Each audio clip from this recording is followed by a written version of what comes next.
What's up, YouTube? This is Too Raw for TV, aka Darth Apocalypse. So, had to run it back one more time with a very special guest, Marctavian. Can I say your full name? You can just leave it as my Okay, I'll alias just put Marctavian because some people are like, "Hey, put my whole government out there, nigga." Yeah, but with my social security number on the side. yeah, yeah, yeah. But yeah, I have Marctavian with me, and this is the second time that we're collabing, and this time we're going to be talking about the O.J. Simpson trial. Of course, the O.J. Simpson trial, the whole O.J. Simpson saga. Man, it's hard to believe it was 30 years ago, but it was 30 years ago, and I don't think young America, because younger people. I remember when the whole Diddy thing started, right? And they were like, man, this is going to be bigger than OJ. And I was telling a lot of them, look, man, look, the Diddy thing is big, but the OJ Simpson trial, the whole OJ Simpson saga was on another level. And that was without the benefit of social media. How do you feel about that? Well, going back, I was like 11, 12, 13.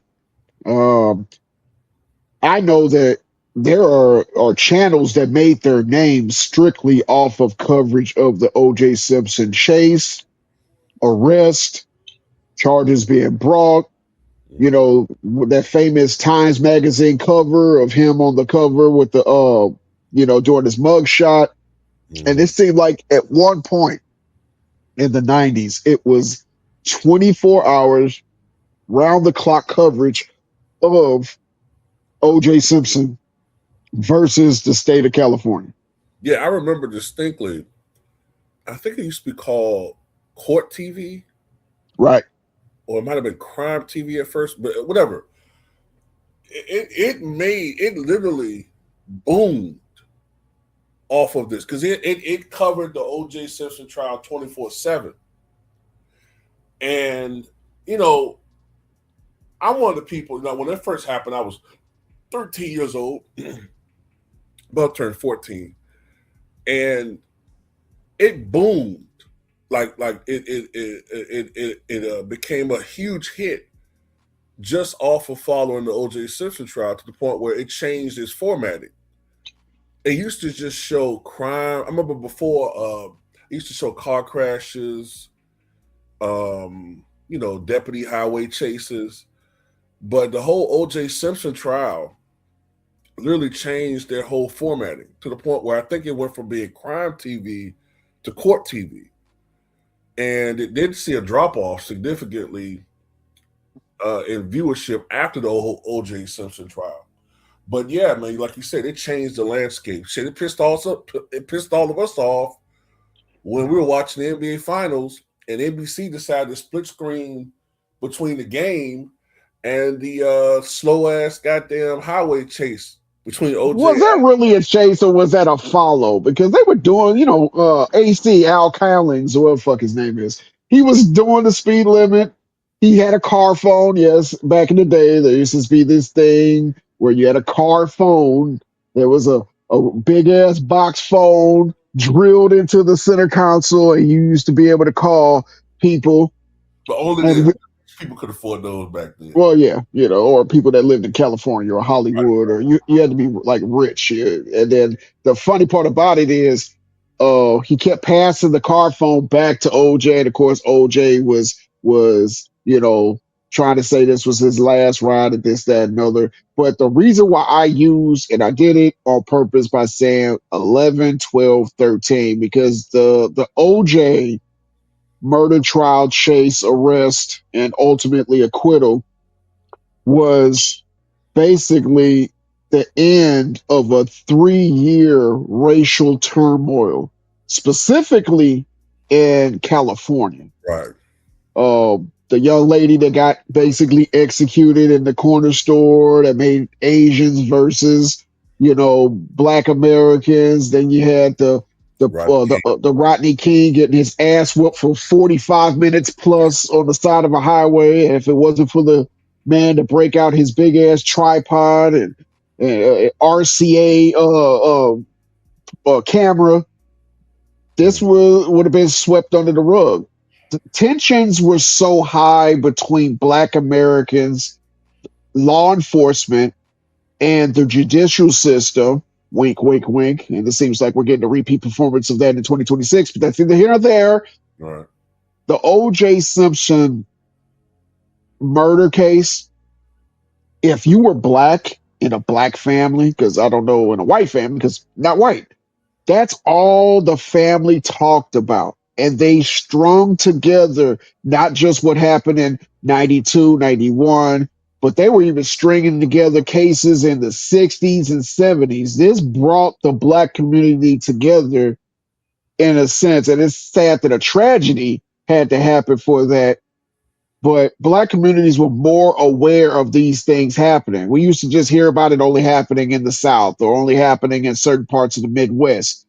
But in California, you would think that it was more of a melting pot of a type of state. And this shines such a bad light on the police department and the judicial system that really it still to this day hasn't recovered. And I'm gonna tell you why, because what you just said in the onset, where the term bigger than the OJ chase, there was nothing before or after that will reach the apex of what the OJ chase was like.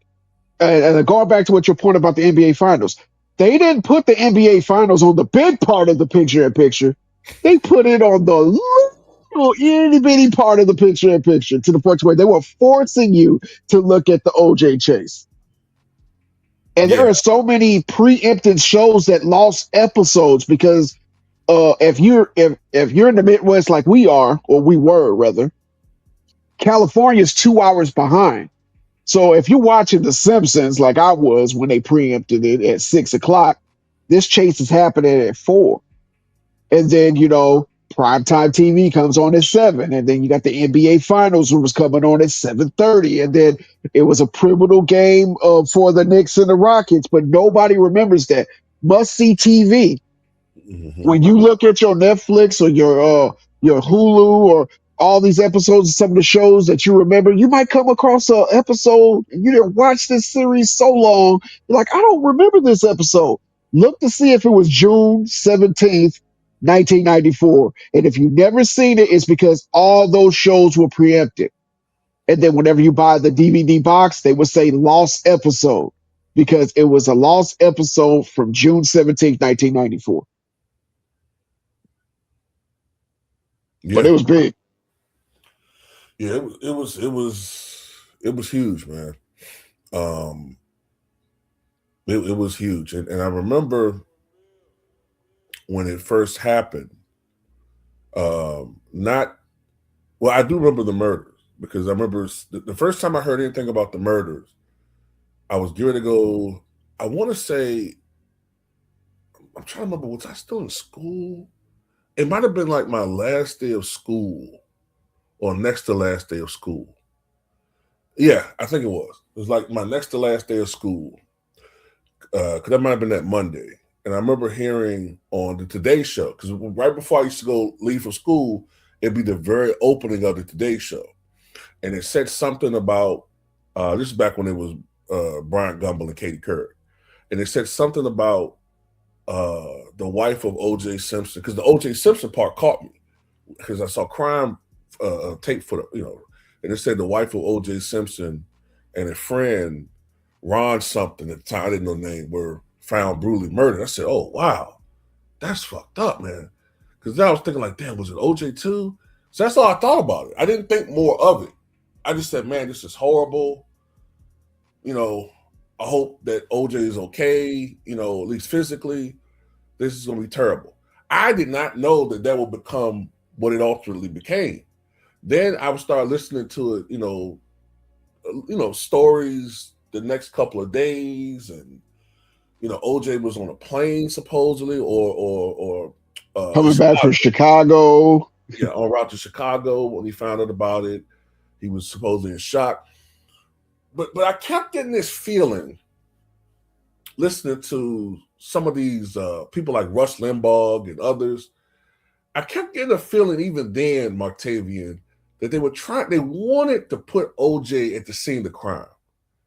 Even then, as a kid, I kind of got a sense they're trying to, because at first it was like they were trying to find who did this, blah, blah, blah, blah. And then I heard, some people, they'll have some experts on some show, they'll say, well, 9 times out of 10, usually the spouse or someone close is the first initial suspect. And then they'll show O.J. Simpson with her. I said, okay, I see what they're doing here.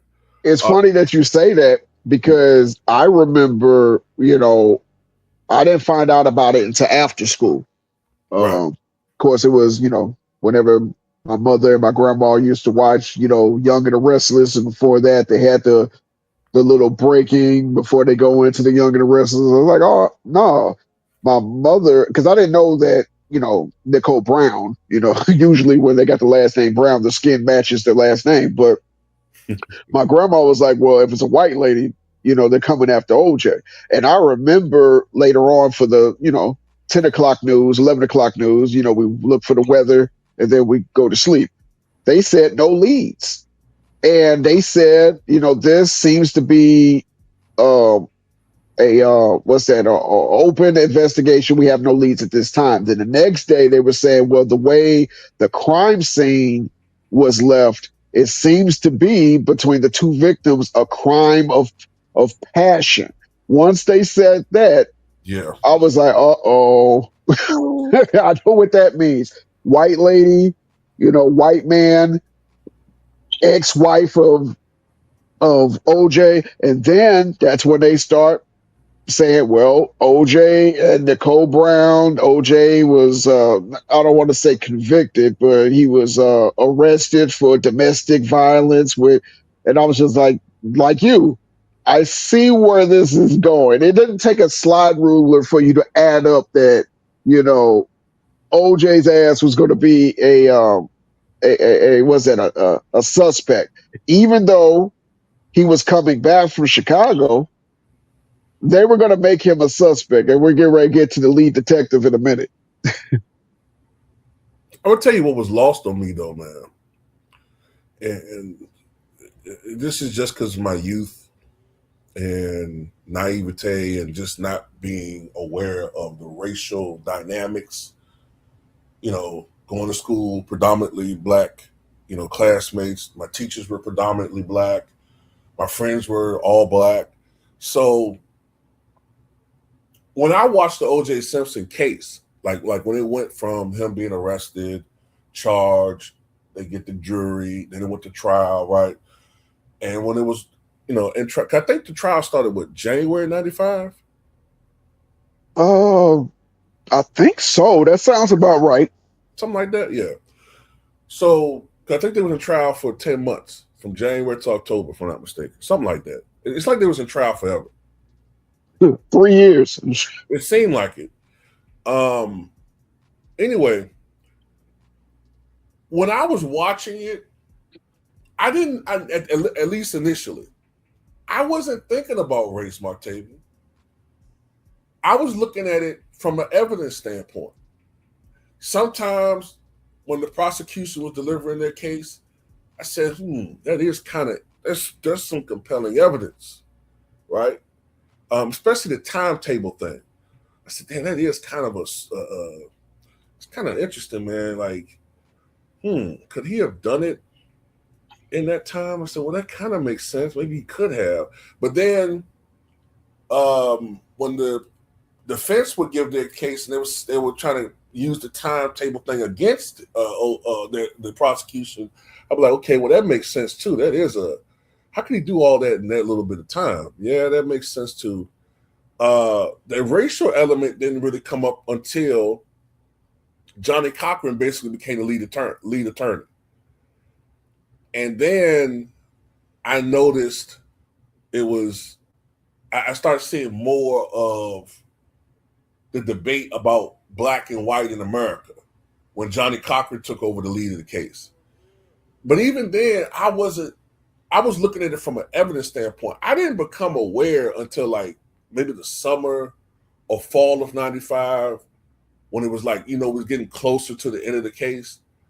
Then I started seeing people saying stuff like, this guy's guilty. I mean, only an idiot would think he's not guilty. He killed those people.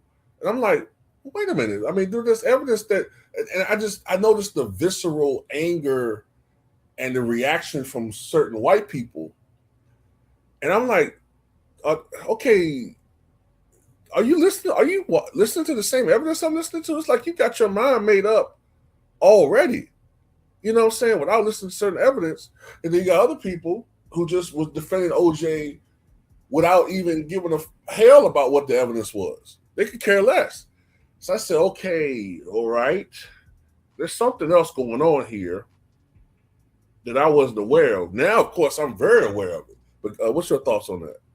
It's funny. I was on the opposite end. Um, from the start of the case to the finale of the verdict, all it was at talking points and the family at school was race. Um, White woman, big, strong, ape-like black man. You know, how could he have did that? He was jealous. He was jealous of her. He didn't want to see her with her. Because at one point, people were thinking that Ronald Goldman, the deceased next to Nicole Brown, they were having a fling. But as evidence and time went on after that, come to find out that Ronald Goldman not only was a homosexual, but he also was her dealer. And we're not talking about in BMWs or Mercedes Benz. He was her dealer in cocaine. So, you know, these are the things that we found out years later, but they wanted to make sure that they painted the picture innocent Nicole, nothing she ever did wrong. She was just innocent. She had wings. She fed homeless people. She levitated in the middle of the night. But it took, and thanks to shit, Mark Furman, but the true characteristics of Ronald Goldman and Nicole Brown came out. The family just, it was just black, white. That's how I was introduced to the case. That's what the finale, and when we get to the finale, I'm gonna tell you a story of what my teacher said, who was white, by the way. But it just definitely showed you that from the start of the case to the finale of the case, that's all anybody really truly seen. If you were neutral on the side of let me just see what the evidence points me, people that had an agenda was like, fuck the evidence, just he's guilty. And it's like, wait. Or fuck what they're talking about. He's innocent. So it just it was a roller coaster ride. It was a real big roller coaster ride. Yeah, because I mean, if you listen to my videos today, although yeah, I'm extremely aware of race now, but I still tend to have a tendency to want to know what actually happened and to make a fair assessment of things. And that's always been my base personality, my mental makeup.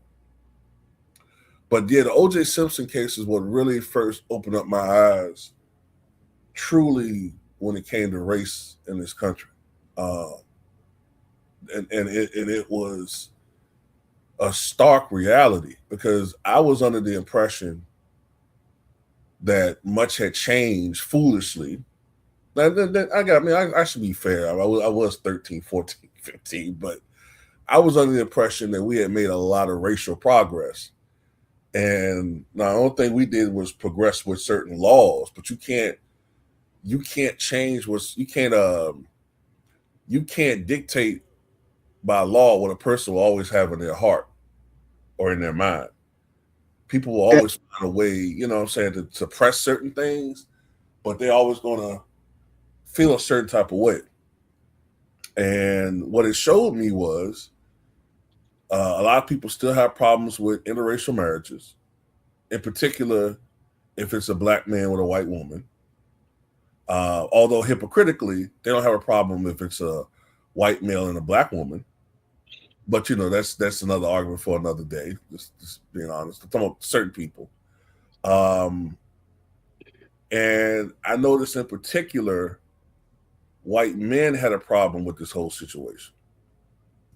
Um, they didn't like the fact that OJ was with this white woman, and the thought of him even harming this white woman who they could identify with as, like in their mind, they're picturing their mother, they're picturing their sister, their aunt, their daughters. So I noticed like a lot of white men had a strong visceral reaction to OJ. You know, um, and another thing that's interesting about this whole situation with OJ is prior to this whole case, OJ was never what we would call a champion of our community. You know, Well, you know what I'm saying? Like I used to hear certain things about OJ. You know, I heard people in our community would call him. We wouldn't call him the C word. I'm not gonna say it on here, but we wouldn't call him the C word that rhymes with moon. But sell out. Would pop up here or there, which I thought was Oreo. fair, but, Yeah, Oreo was the term in the yeah, Midwest that I yeah, used to hear a lot.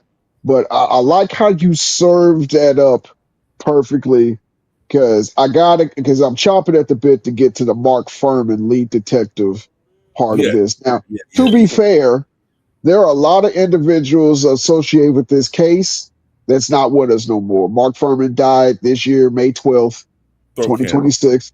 Mm-hmm. Of course, Johnny Cochran passed away. OJ's now gone, and of course, Nicole Brown died. The day of the murder. But the the Mark Furman element originated when he came to the scene. Knew exactly who Nicole Brown was, and knew exactly who Ronald Goldman was, and he was the one that was putting the seeds into people's head that quote unquote that nigger did it. Mm-hmm. So Mark Furman, fans who don't know who Mark Furman is, Mark Furman was a detective that got exposed on the stand for his racist leanings, tendencies, and thought process.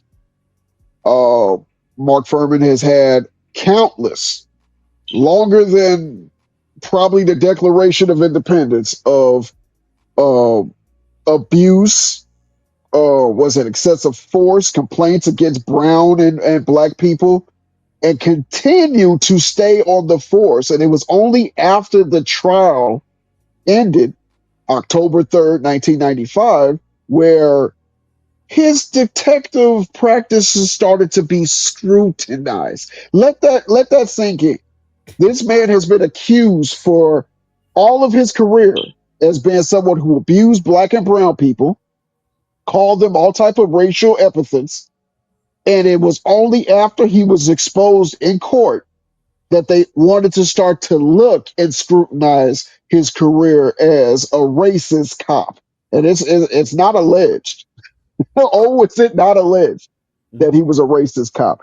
He was trying to get O.J. Simpson the hell up out of there from day one, and he did everything, including breaking policy, chain of custody with evidence to make that happen. Even in my very opinion, planting evidence. And the Mm-hmm. reason why I say that, because there was blood found on OJ's Bronco from a cut, but not found inside OJ's Bronco from the same cut. There was DNA transfer. There was all these things that was happening that blew the case wide open, that caused this thing called uh what's that, reasonable doubt, not the Jay-Z record, but actual reasonable doubt that, damn, maybe OJ was framed. What say you, Turo? I remember, I talked about earlier how, if I remember correctly, what was his name? Was it Ron Shapiro? Yes. Ron Shapiro. I think Ron Shapiro. Why the fuck his name was something else Shapiro? Maybe it was wrong. Ron Shapiro was the lead attorney, if I'm not mistaken, initially. Um, but OJ, either Ron voluntarily stepped down and Johnny went up, or OJ leaned on. I forgot exactly details, but uh, you just mentioned him, Johnny Cochran. Johnny Cochran became the lead attorney, and they went. He went the angle of people want to say he. That's when I first heard that term race card, right? Which is Right. kind of shame black people into talking about race, from talking about race. But he's the one that used the so-called race card, and went at the LAPD. And people can twist things now and make it seem like, oh, OJ stop using this arthritis medication, but people can do all they can to try to uh, you know nullify how great Johnny Cochran was. But the visual makes a lot of, what I'm saying, it's very compelling. When OJ put those gloves on and they didn't fit, and he had the line, if the gloves don't fit, you must have quit. When he put the stocking cap on, if I remember correctly, wasn't it too big for OJ's head? Well, I don't know because OJ's head was pretty damn big. I'm trying to remember, was it too big or was it too small? It didn't fit well. I remember that. I want to say that the knit cap was too big. The cap was too big. The gloves were too small. And like you talked about, Mark Furman was discredited when he was asked on oath whether you've ever referred to African Americans as the N word or ninjas. And he said no. And then an audio came out where he clearly was liberally and with no, hesitation calling black people nigger and all that stuff, right? So they Over 154 times in a 15-minute interview.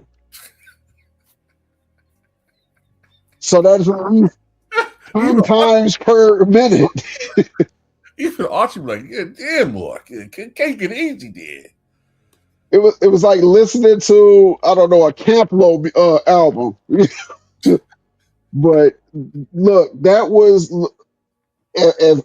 do yourself a favor, audience. Look at America versus OJ Simpson on Netflix. Probably the best Oh yeah, um series that I've seen on this.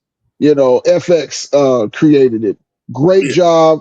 If you like nostalgia, it time capsules the 90s very, very well. Everybody that was involved in it did a fantastic job, with the exception of I cannot buy Cuba Gooding Jr. as OJ, but whatever. Got to start somewhere. But Mark Furman's testimony, when he got up there and he wanted to give his credentials of the detective that he was, and he was a pro dog, and he kept saying he was fair, and that's what made them, oh, you're fair, huh? So if you're fair, then why do you got complaints of being racist? And he wanted to defend that. But as a very good strategic practice, he was asked that question. Then they ended the testimony. No further questions. When they made the jury listen to that tape, they brought Mark Furman back and asked him the question. And guess what he said, everybody? I plead the fifth,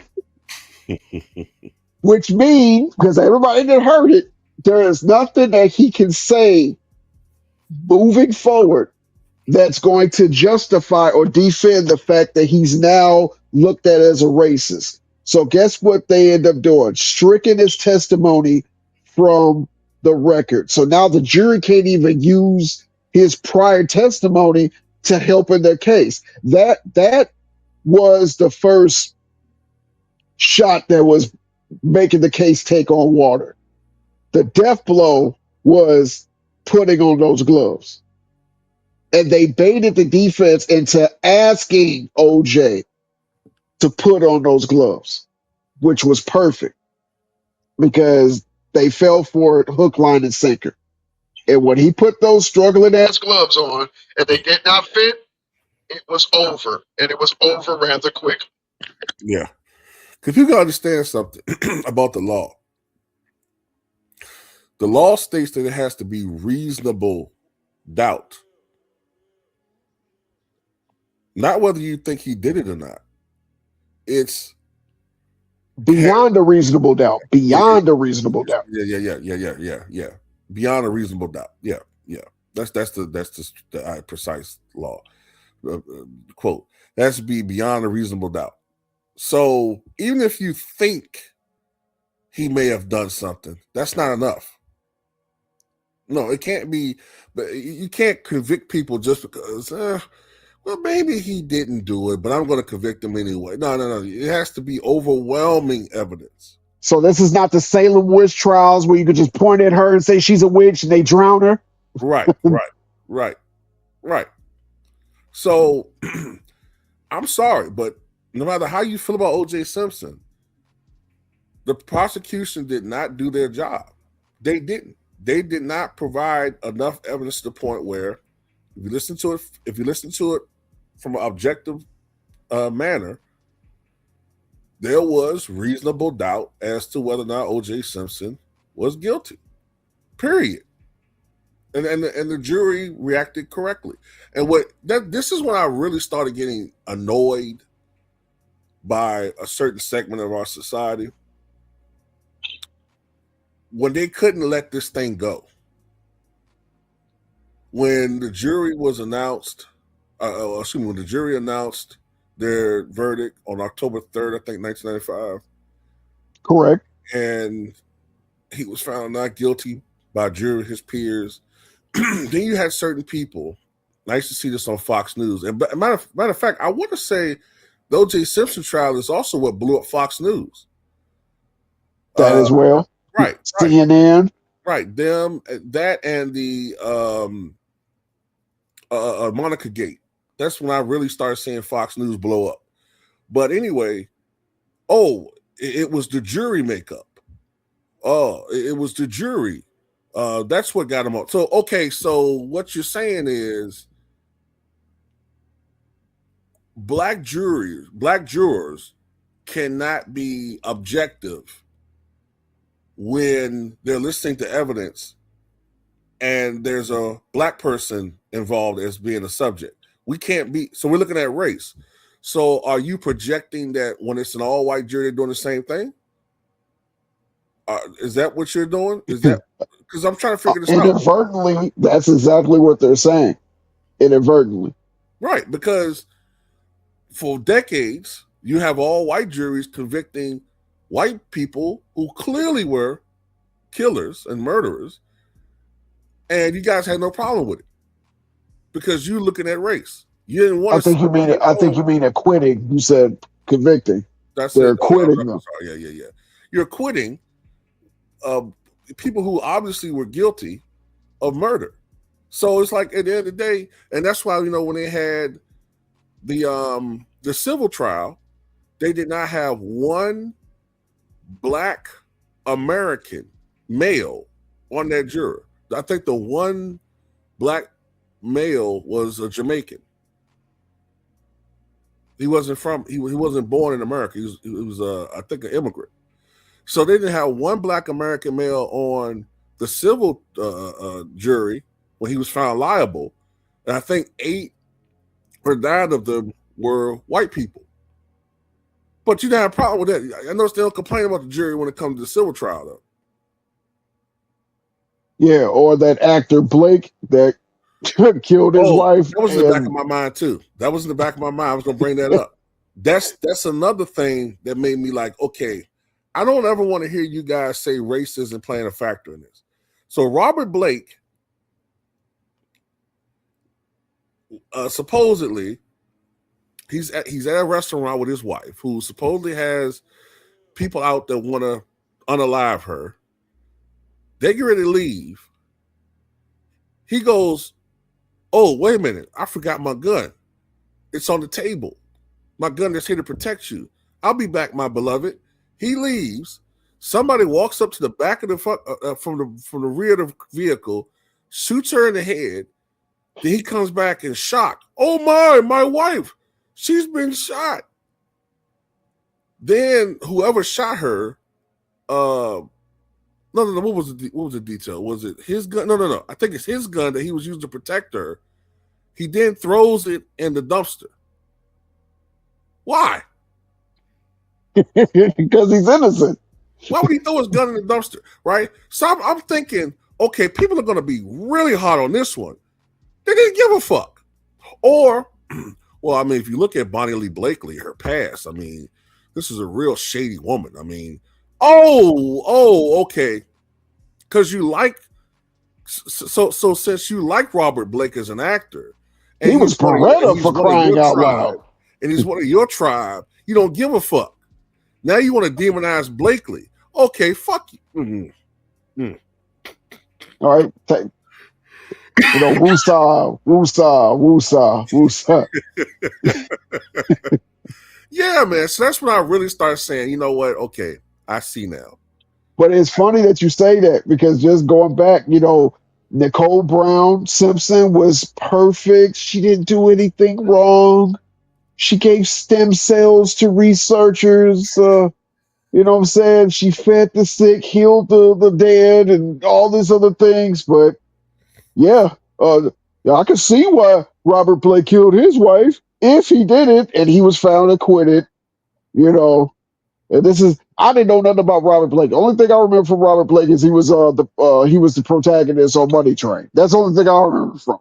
He used to have this show in the 70s called Beretta. I know, my parents told me about it, but he was a dick on Money Train, so the way he was treating Woody Harrelson, I was hoping he was found guilty. But that's neither here nor there. But now we got to go to my favorite part, is the conspiracy. Okay. Now, I know you have a thought, but I'm going to give my thought. And I've been thinking about this ever since I was like 12 when this was happening. I remember one of the things they were saying where they were trying to collect evidence and DNA was in its infancy, just starting to be used around that time. And they were collecting OJ's DNA. They did a swab, which he voluntarily gave up, mind you. Mm-hmm. And then they said, well, the DNA does not match 100%, but it's traces of his DNA. So, that's one of the things they tried to use as evidence until it got left in the back of a trunk of a car overnight in Simi Valley. The same Simi Valley Police Department that whooped Rodney King's ass, by the way, and acquitted the officers for that 45-minute, 33-second ass whooping that they gave Rodney King. That's what started, partially what started the LA riots. But when you have males, and especially sons, even nephews, they will have close DNA to their fathers. And even though it didn't match or was corrupted or whatever, the one thing they did never do, they did never interview OJ's son. And I believe that OJ had an idea or a feeling, or maybe even his son told him he was the one that killed Nicole and Ronald Goldman. Don't know, I can't put my finger on it 100%, but I do know that there was smoke between Nicole and his son, and the way he treated, or the way she treated OJ's previous kids from another relationship and their kids together. And OJ and his son was very, very, very, very close. I think once he found out that information, that's why he fled and went on that slow-paced chase.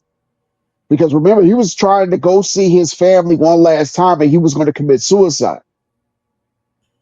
And of course, it ended in Brentwood, and it was his mother that told him not to kill himself. He hugged his mom, kissed his mom, and he went and had a brief conversation with his son. It's not hard to believe for me to be like, he went to his son and told him, don't say anything. Don't say nothing. He turned himself in, got arrested. I don't think he had a bond. Yeah, then they took his bond away because he he was jailed all the way up until he was acquitted.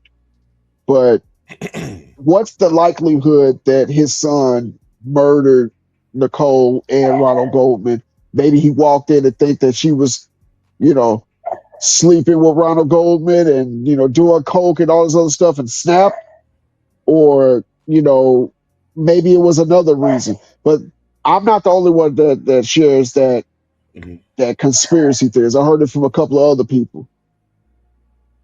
I've heard that theory before. But like I said, it could very well be true. Because I have heard that OJ's son has a very violent temper. He has a history of of having a violent temper. And then didn't he have to go to therapy or some? I would imagine he would have had to anyway. With Well, yeah, anger management, yeah, something like that. I do understand and I'm not trying to sit up here and say that domestic violence is not um an important thing. Don't say that. Don't think that. Domestic violence is terrible, no matter who's involved. But let's paint a picture right now.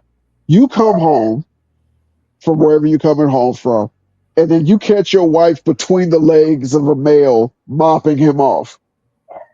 Are you going to go to her and grab her by her hand and shake your one finger at her and say, hey, don't do that? That's not right. We're married. Or are you going to lose your cool? Maybe put your hands on it in a heat of anger. this is the thing, man. Because there's an understanding that the female sex generally is considerably weaker than the male sex. A woman going off and losing her mind, although it might be mentally frustrating to watch, most people still don't look at them as being a physical threat because a man can easily overpower her. So a woman can get to go on histrionics and be physical and hit you or whatever, but it's still not seen as a threat per se for the most part. With us, especially us black men, because we're perceived to be like just physically superior and stronger, it's like we're not allowed to be human sometimes. Like we're supposed to react to everything as emotionless robots. And in reality, you know, it's like, look, we're human like anybody else. We're gonna make mistakes. I'm not advocating violence, but I'm just saying, like,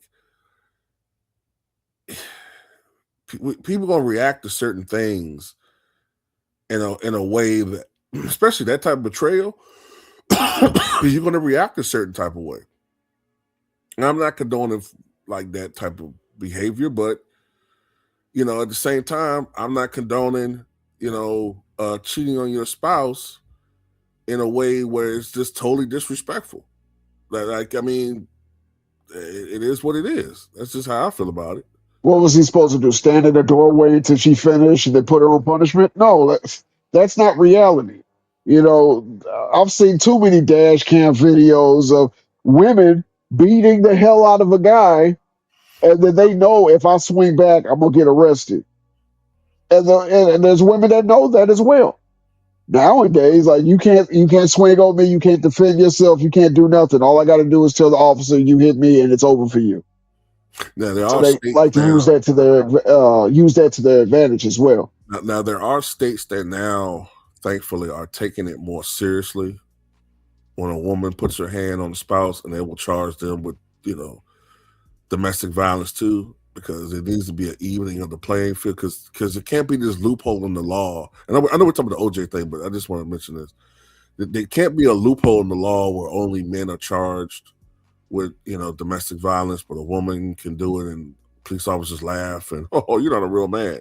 No, we can't have it because then women. Women, she won't stop hitting me. Yes, loser, yeah. No, but Come on, Jenkins, let's go get some coffee and donuts. right. This guy's a bum, a real weakling. No, Let's take him to the docks and tune him up. Teach him how to fight back. she won't stop beating me. Well, what you do? Blowing my cigarette smoke in his face. No, but yeah, but a lot of states have started to take that more seriously though, man. But yeah, still, OJ, like I said, man, he is. What's crazy too is OJ was supposedly a big supporter of the police before the whole incident. Then he used to throw like charity events and stuff like that. Yeah, he throw charity events for them or whatever, and he spent 3 years on the police force with Frank Drebin, or 33 and a third. Heroin, Frank. Oh man, I'll tell you, man, that ending scene of the first Naked Gun when he rolls off the stadium mezzanine. Man, when he did that triple flip, what would you call it? Somersault, triple axel, twist. Yeah. I was like, oh my God. I was like, this movie's crazy. But yeah, man, it's like that's another thing too. This whole situation totally just destroyed OJ's like rep, because OJ was, hard as it to believe, OJ was a very beloved person. This is what started the whole black wake up call. Yeah. The OJ Simpson case, trial, acquittal, and then they got the second bite of the apple, and for a robbery he got 33 and a third. But I know that seems to be the thing, but you can't make this shit up. And then of course he got out, and then prostate cancer monster came and got him. And I remember on the day of his death, the vitriol that people were. He got more vitriol than Mark Furman. Let that sink in. Yeah, and then that's when I really started looking at Stephen A. Smith a certain type of way, because I said to myself, "Wait a minute, man. Whenever there's something that goes on with a certain particular group in this country, like Josh Giddey, he says we gotta wait for the evidence to come out. I'm not going to pass judgment until the evidence comes out." But then he'll say, "Well, when OJ died, I don't care what that jury said. I felt that he did it, and he should have been at the bottom of the." Well, wait a minute. So you don't care what the jury decision was? Oh, why? No, because that just goes to show his biases. Now, if it was Jerry Jones on murder trial, he'd be sitting up there like Smithers on The Simpsons. Anything I can do for you? I'm so in love with you, Jerry Jones. So in love. Can I fluff your sack? Can I do anything for you? I wake up every morning to see what I can do for my master to get him more money. I do. I'll even sacrifice my hairline for you, boss. Man, when he said that, when he posted that crap on Twitter, I guess it was, and I seen that mess, I was like, man, do he understand how cornball? What's another word? But I just trying to say it on the video. Jamario Moon. Yeah, how conjunction. What's your function? You sound. I can't wait. The first thing I think about when I wake up is how to make massa money. And then can I get a little bit of the biscuit crumbs myself? Oh my God, bro. Man, shut up, dude. Well, I used to like Stephen A. back when he was, first on ESPN, where, he was a different, fresh, I love Stuart Scott, but, whenever he used to have his takes, a little bit of Stephen A. went a long way, kind of like baking soda or pine salt. But the more he got exposure, the more he was just so inauthentic. And it just got to the point to where just shut up and let's see what Molly got to say. Or shut up and let's let Skip Baseless cook you over and over again. But now that he's a made man and I'm the $100 million boy, you know what? I would have got more respect for him if he'd have swung on LeBron James or talk crazy to him. But that next day when he basically had his tail between his legs, like, I'm not gonna say anything. He's a father. I'm a father. I'm understand. I was like, yeah, I'm gonna go ahead and completely not listen to anything that you got to say. And the fact that even Kwame Brown was like, well, let's have a sit down, and he refuses to have a sit down with him after single-handedly using Kwame Brown's name in a negative light for 20 plus years. He don't even want to have a man-to-man with him, and then he feels some type of way that Kwame is feeling some type of way about him. Look, Screaming A. Smith is a first ballot Hall of Fame bitch made ass nigga. There, I said it. I'm gonna tell you when I really. This is how you know this guy's a bitch made ass dude, right? I remember I remember before the whole Fanatics Fest thing that happened in New York last month, right before that whole event. Stephen A. Smith went on his show and he went on LeBron James for like making a whole spectacle of this whole situation. He's basically saying he's a drama king, drama queen, and he's dragging this whole process out, and it's just he's being an a-hole about it, right? But then when Stephen A. Smith was at the same Fanatics Fest with LeBron, he switched up because he's afraid LeBron's going to approach him again. Well, I know I said what I said the other day, but I mean, this brother, he's been in the game 23 going on 24 years. You got to give LeBron James his respect. I'm like, I said, okay. I see, man. I said, dude, shut up, man. I'm not saying anything. You're a coward, bro.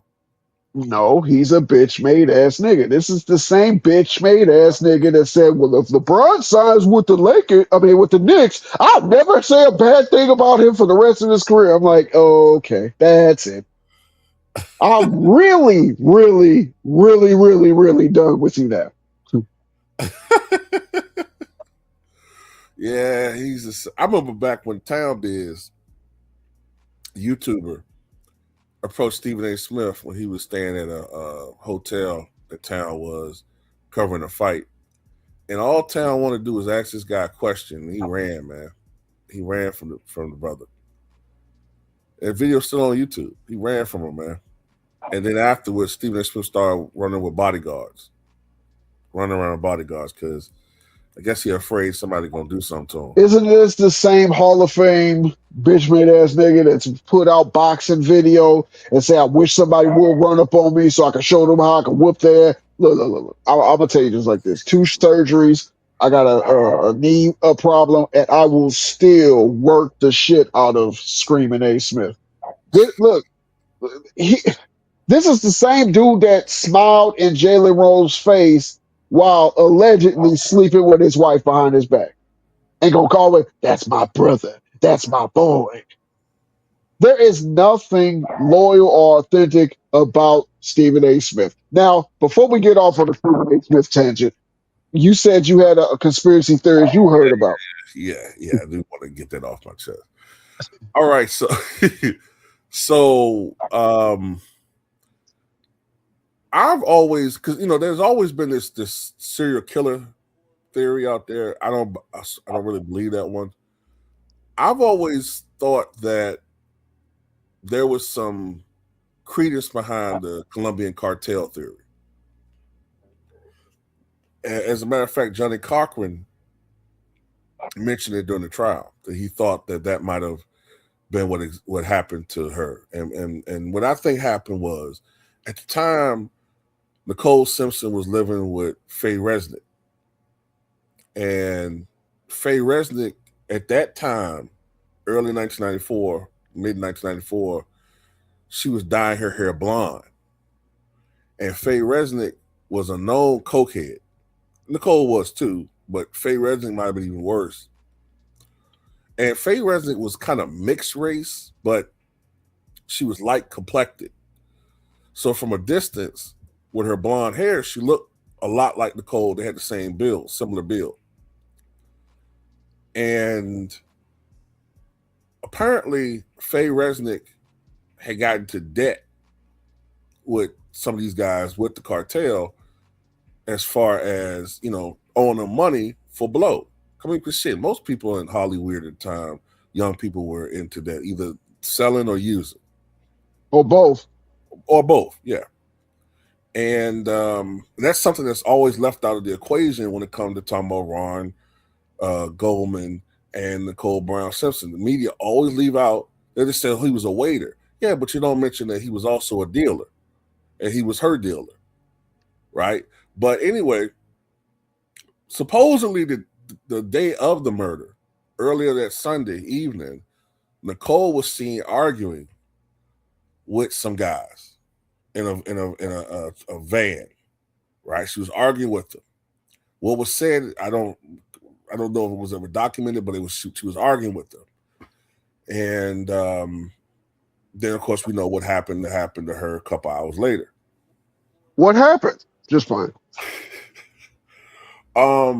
Another thing that makes me kind of suspicious that it was Colombians that did it is the manner in which she was killed. I'm not saying that Colombians have hold a autonomy when it comes to knife wounds or using knives, but I've always kind of found it interesting. I mean, I'm not saying brothers don't, back in the day, what you say about my mama? I cut you, mother. Yeah, I don't. I'm not saying that they don't happen, but to solely most, I'm just being honest, man. Maybe it's a cultural thing, but most black people I know all usually use guns. I'm not saying maybe I'm just having like, I get it if it's something like an insult. A lot of people carry around knives, and if something happened at that particular time, fine. But if it's something premeditated, most black people I know carry guns. I'm just saying, right? The whole knife thing and the slicing of the throat and the tongue, that sounds like a Colombian necktie to me. And that's something Colombians do. Especially when they do these calling card or these contract, killings. They would slit someone's throat to the point where it's nearly decapitated, and they would oftentimes pull the tongue through the hole in the neck and call it Colombian necktie. And as a matter of fact, it was some other people, high profile producer. It was a couple of other people, some other millionaires who were drug addicts who had gotten the bad way of the cartel. And there had been other killings involved where they did the same thing, a similar thing to Nicole. So, like I said, this is just a conspiracy theory, man. I'm wrong. But I've always thought that she was killed through the misidentity. Wow. That's just That's my crazy. It's not saying that it never happened in the history of mankind, but if that's true, that just turns everything on its face. Because uh, wouldn't that mean that the killers are still out? I didn't hear that well, brother. What you said? Wouldn't that mean that the killers are still out? Oh yeah, yeah. And then remember, wasn't there some testimony from a woman walking her dog where she said she saw some men run by and one of them had a ponytail and Bruno Mali shoes? Yeah, I don't know anybody that is black that's gonna wear some church shoes to go commit a heinous double murder. You got niggas that won't even put on their best Jordans to go to the Waffle House, let alone go Yeah, commit. a Yeah. double bloody murder. The whole knife thing just always threw me like, I don't know, man. It just seems kind of that seems really that seems kind of Colombian. That seems more like a South American, Central American type It, thing to it, me. it reminds me of the whole scene when they killed poor Tommy on Harlem Nights, where Canton is sitting up there. And he's like, he told me to slit his throat after he just shot Tommy, and he just crossed his legs and said, Yeah, "I'll cut it." it just I don't. I'm not like I said. It just seems kind of weird to me for, especially if it's not like I said. I know people that carry around those things for knives for protection, and then maybe something happens, but premeditated. That seems more Mexican, Central American, South American to me than American. Or Middle Eastern, Wrong. I could be because wrong. Go ahead. Go ahead. no, Middle Eastern does it too. Yeah. Yeah. Yeah. Yeah. Yeah. Yeah. Middle And Eastern. you know how they feel about women, that they feel is out of pocket. Right. Right. Right. Right. That's a good point. Middle Easterners do it too. So it's I don't know. It just seemed always. It just seemed a little strange to me. Um, but yeah, as more years go by, the more I'm convinced, at least in my mind, that OJ might have been a lot of things, but I don't think that he was. I don't think he did that. It just seems so. So a guy that never apparently had any prior history of. I mean, yeah, domestic violence is one thing, but there's a difference. I mean, let's be honest. We can sit here and and and say that if you committed domestic violence, maybe you're capable of doing that. Okay, fine. If you want to say that, but Charlie Sheen has more of a pathology to do that than OJ. Charlie Sheen literally shot his ex-girlfriend, and people still champion this dude. And he's also allegedly accused of raping a young Corey Haim. PDFL, yeah, PDFL, yeah, yeah, yeah, and not Or just that. graping. Shit, I'm sorry. Yeah. YouTube kind of can't say certain things, but yeah. And And isn't this the same person that knew he got the germ and didn't tell his partners? yeah, yes, But he's the machine. yeah, He but he was had tiger blood and all this. It's just that's why, man. Like the more time goes by, the more I tend to like be like, okay, look, I see what the thing is. Like I'm not. People say, oh, you're defending OJ and he did this and he did that. I'm like, well, you guys are doing it. You guys defend people y'all like all the time, and they be accused, but you act like. But what they'll do is they'll make up conspiracies to nullify what you're saying. Like, well, two offsetting penalties. right. Oh, well. See, Charlie Sheen has a lot of enemies out there, man. So you got people that don't like him. No, you like him, and you just don't want to listen to the stuff that happened that he apparently did. So you just make up stuff. You'll just say, "Oh, you'll make up. It's a conspiracy out for him." Just like we know with a certain person that's in elective office. Anything that he's accused of, oh no, it's a conspiracy from this other group that don't like him. They just want to tear him down. So you guys start just moving the goalposts to the point where we can't play the game no more.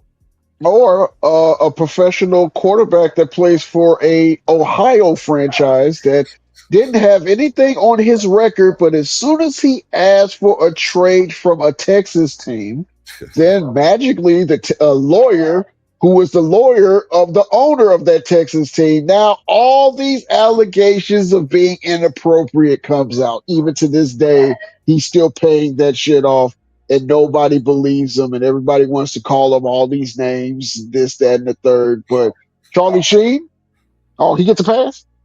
Oh, okay. I'll see how that is.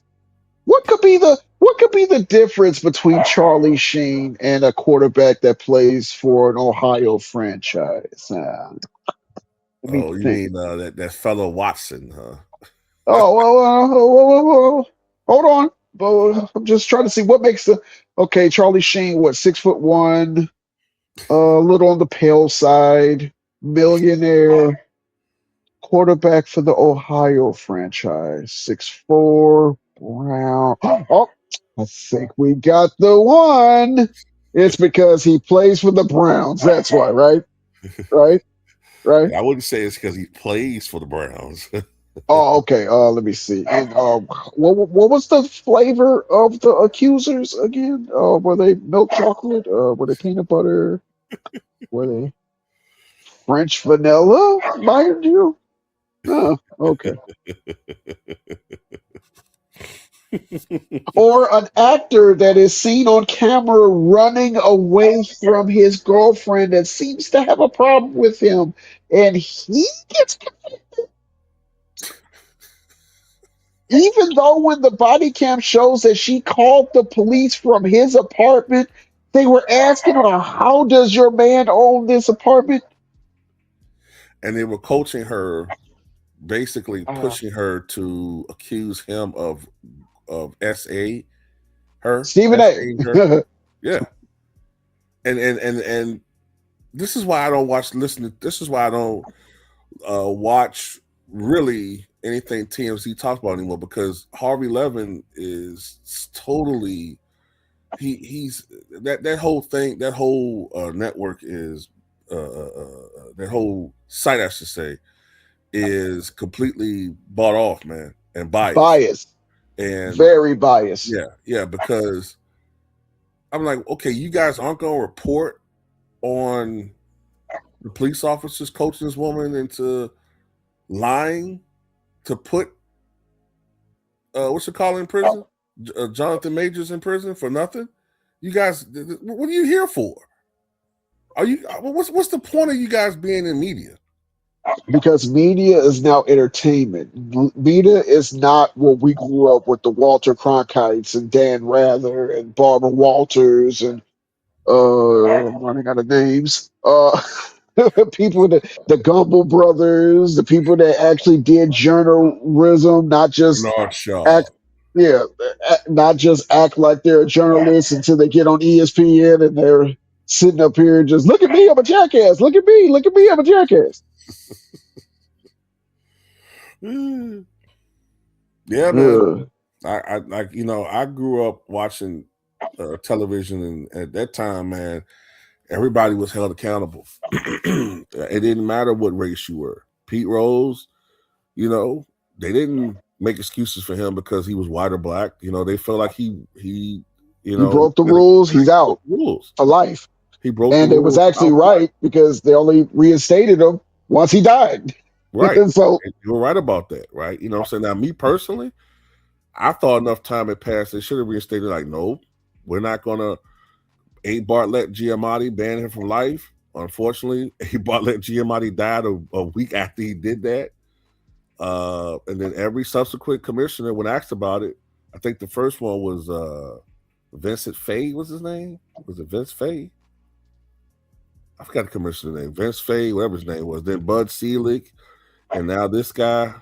They've all said no. We're not. I'm going to honor what A. Bartlett Giamatti punished him for and what his sentence was, and they meant it for life. So now that he's dead, now they talking about reinstating that he's been reinstated. and you want to know what makes me sad? What? Because if that's the trend, I don't want to see Barry Bonds, Mark McGuire, Sammy Sosa in the Hall, or Roger Clemens in the Hall of Fame after they die. I want them to be. They earned it.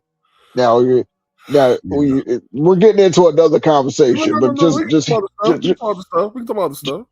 just hear me out. Mhm. It was in an era where it wasn't just two or three people doing it. You know what I'm saying? It was Right. basically 80% or higher of the league that was doing it. And as time goes on and as this story deepens, Jose Canseco is being proven right time after time after time after time after time after time. Let them in. They earned it. Let them in.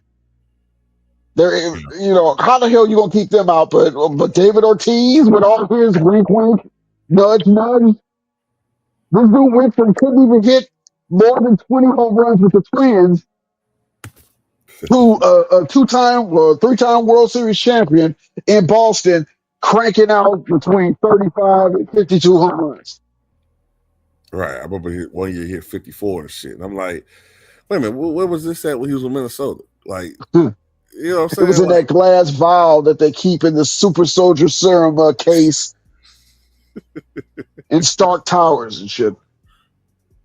yeah, man. And it's not just the hitters.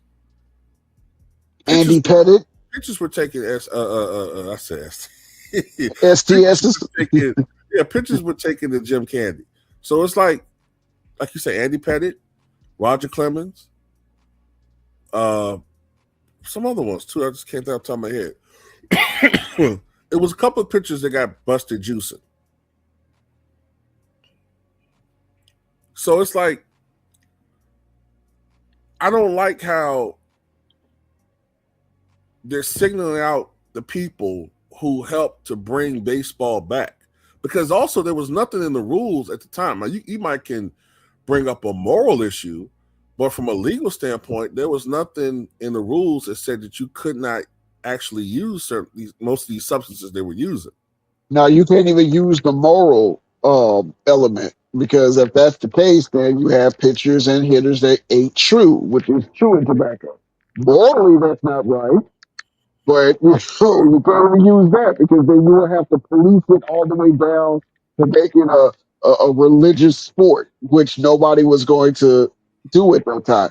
What about cocaine during the 70s that pitchers and hitters used to use to stay up to make sure that they're at their height of their awareness, or horse tranquilizers during the Babe Ruth era that hitters and pitchers used to take to And make by the sure that way, they're some people believe that Babe Ruth's use of cocaine led to the septum cancer that killed him. well, you want to know something. If it barks like a duck or quacks like a chicken, then it's basically Babe Ruth. But there's people that say that he was a black man posing as a white man. You got all these conspiracy theorists. Oh, Well, you kind of going in and out a little bit. You said conspiracy theory of him being a black man, a black yeah. man as a white man. Oh yeah.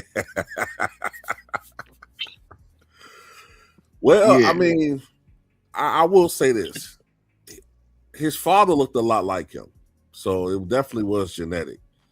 Um, I just never seen many white people that look like Babe Ruth before.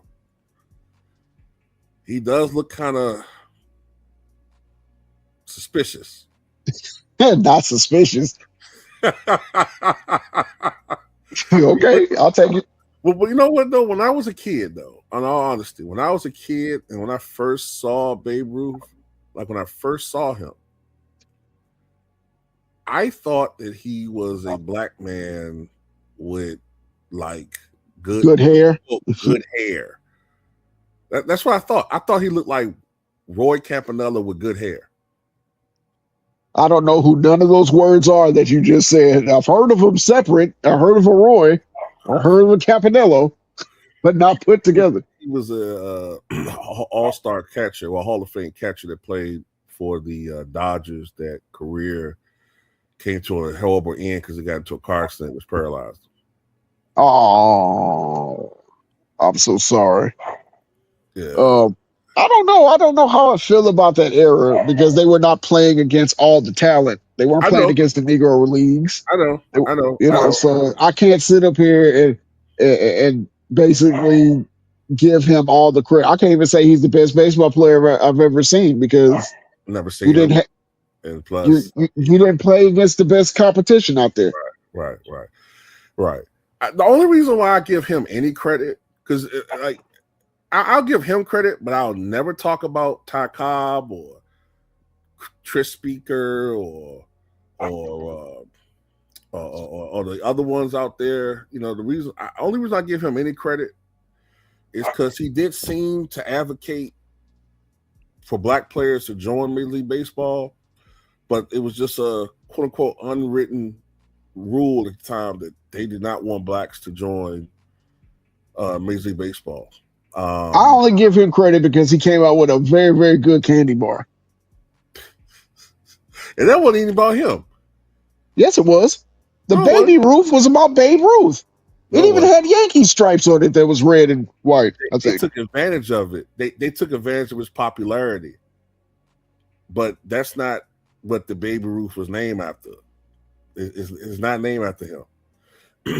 It's named But after Grover Cleveland's daughter. what? I don't know who Grover Cleveland was. Didn't he used to play for the Magic back in 1998? Well, there was a Or pitcher named Grover Cleveland Alexander, but no, Grover Cleveland was the 22nd and 24th president of the United States. see, now you're just showing off, but that's neither here No, nor there. no, no, Oh, no, no, no, no. He got married. He got married in the White House. I think it was his first term.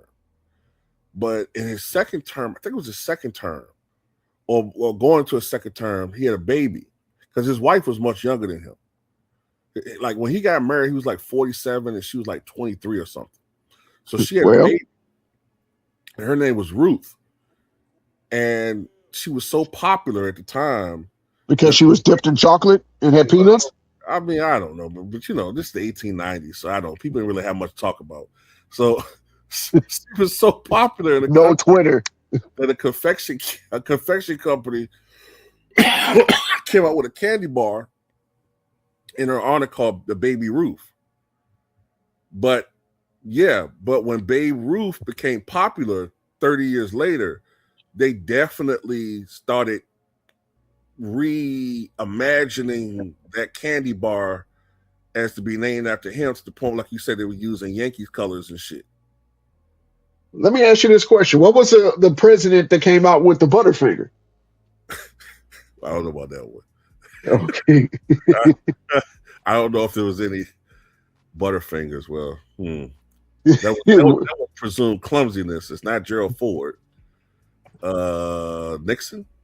No. No. We're not talking about, basically your muse, but no. I don't know. When did the hell the Butterfinger candy come out? Let me see. Well, I think when the Simpsons came out, just playing. I remember when the Butterfinger was like twice as big as any other candy bar. You know what the hell they're doing now, Butterfinger? What they doing? I'm still looking at this Butterfinger when it started. 1923. So that's an interesting year. That was a transition year. Warren G. Harding was president at the beginning, but he died August 2nd, and then Coolidge became president. Oh, but now when you get a Butterfinger, they're literally giving you two different Butterfingers in the same bar. It's like two smaller Butterfingers. No, but they've been doing that with Snickers. They've been doing that with was Three Musketeers. They've been doing that with all the bullshit, candy. man. That's bullshit. They can't even give us a whole goddamn candy bar now. All right, calm down. Put the knife down. Turo, put the knife down. We can talk. Okay, just relax. Okay. I want my whole candy bar. This crap is crazy, man. Like I'm telling you, man, the young people today don't know how much they're getting fleeced, man. Remember when we used to get a bag of Ruffles? And it wasn't 68% air with a little bit of chips at the bottom? Chips at the bottom. You half the bag. Man, we used to open a bag of Ruffles. To the top. To the top. Basically to the top. As a matter of fact, I remember what I used to do with my little greedy fat ass as a kid. When I used to go to the store, I used to touch the bags and feel where the Ruffle line was. That's inappropriate. I do not confirm, or I can't stand by you, olesting these bags of innocent Ruffles. I don't know what, look, I love you like a brother. I had to feel with it. I had to see what I was If you want to go to counseling, I will sponsor you, but, we can't have you doing that to innocent Ruffle bags. Hey, I had to see what I was working with the Ruffle bags. So you had to find the Ruffle bag that had the hugest donkey on it, and then be like, yeah, I want this one. Yeah. Cool Ranch, yeah.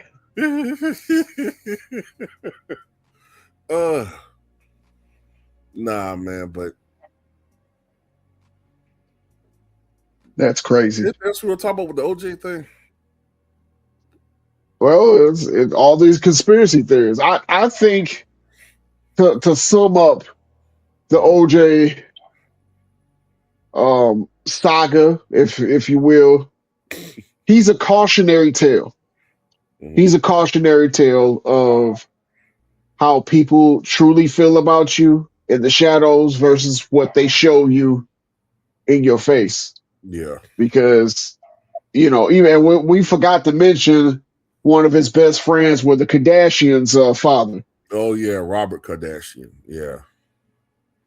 played tremendously well by Robert Schrimmel, or whatever the hell his name is, Was it swimmer. David Schwimmer? David Schwimmer?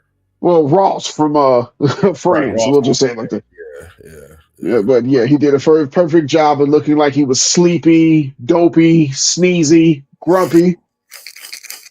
So yeah, And horny. And horny. oh yeah. Yeah. And if you read his daughter's books, molesting. But I'm just kidding. Oh, I was gonna say and Cucky. Yeah. All all of the above. But it just I keep I keep the OJ saga in the back of my mind as a blackmail of keeping my circle as small as possible. Because the more money you make, the more problems you get, and people will never, ever, ever forget to remind you exactly who you are or what's your ethnicity. That's true. That's very, Ain't very that right, Tiger? If you're listening. for shizzle. Yeah, yeah, because I remember, it's funny you bring up Tiger because that came right around the time of the O.J. Simpson his rise, or at least a year afterwards, and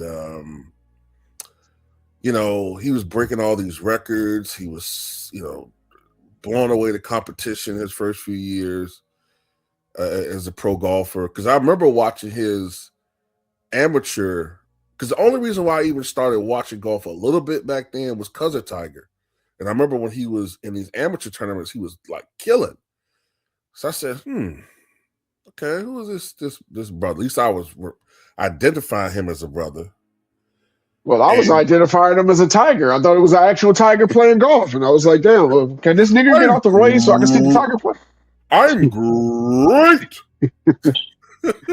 Yeah, but Uh, but yeah, he was a phenomenon in 1997, and he was no picture with fucking John Travolta and Forrest Whitaker. What are you talking about?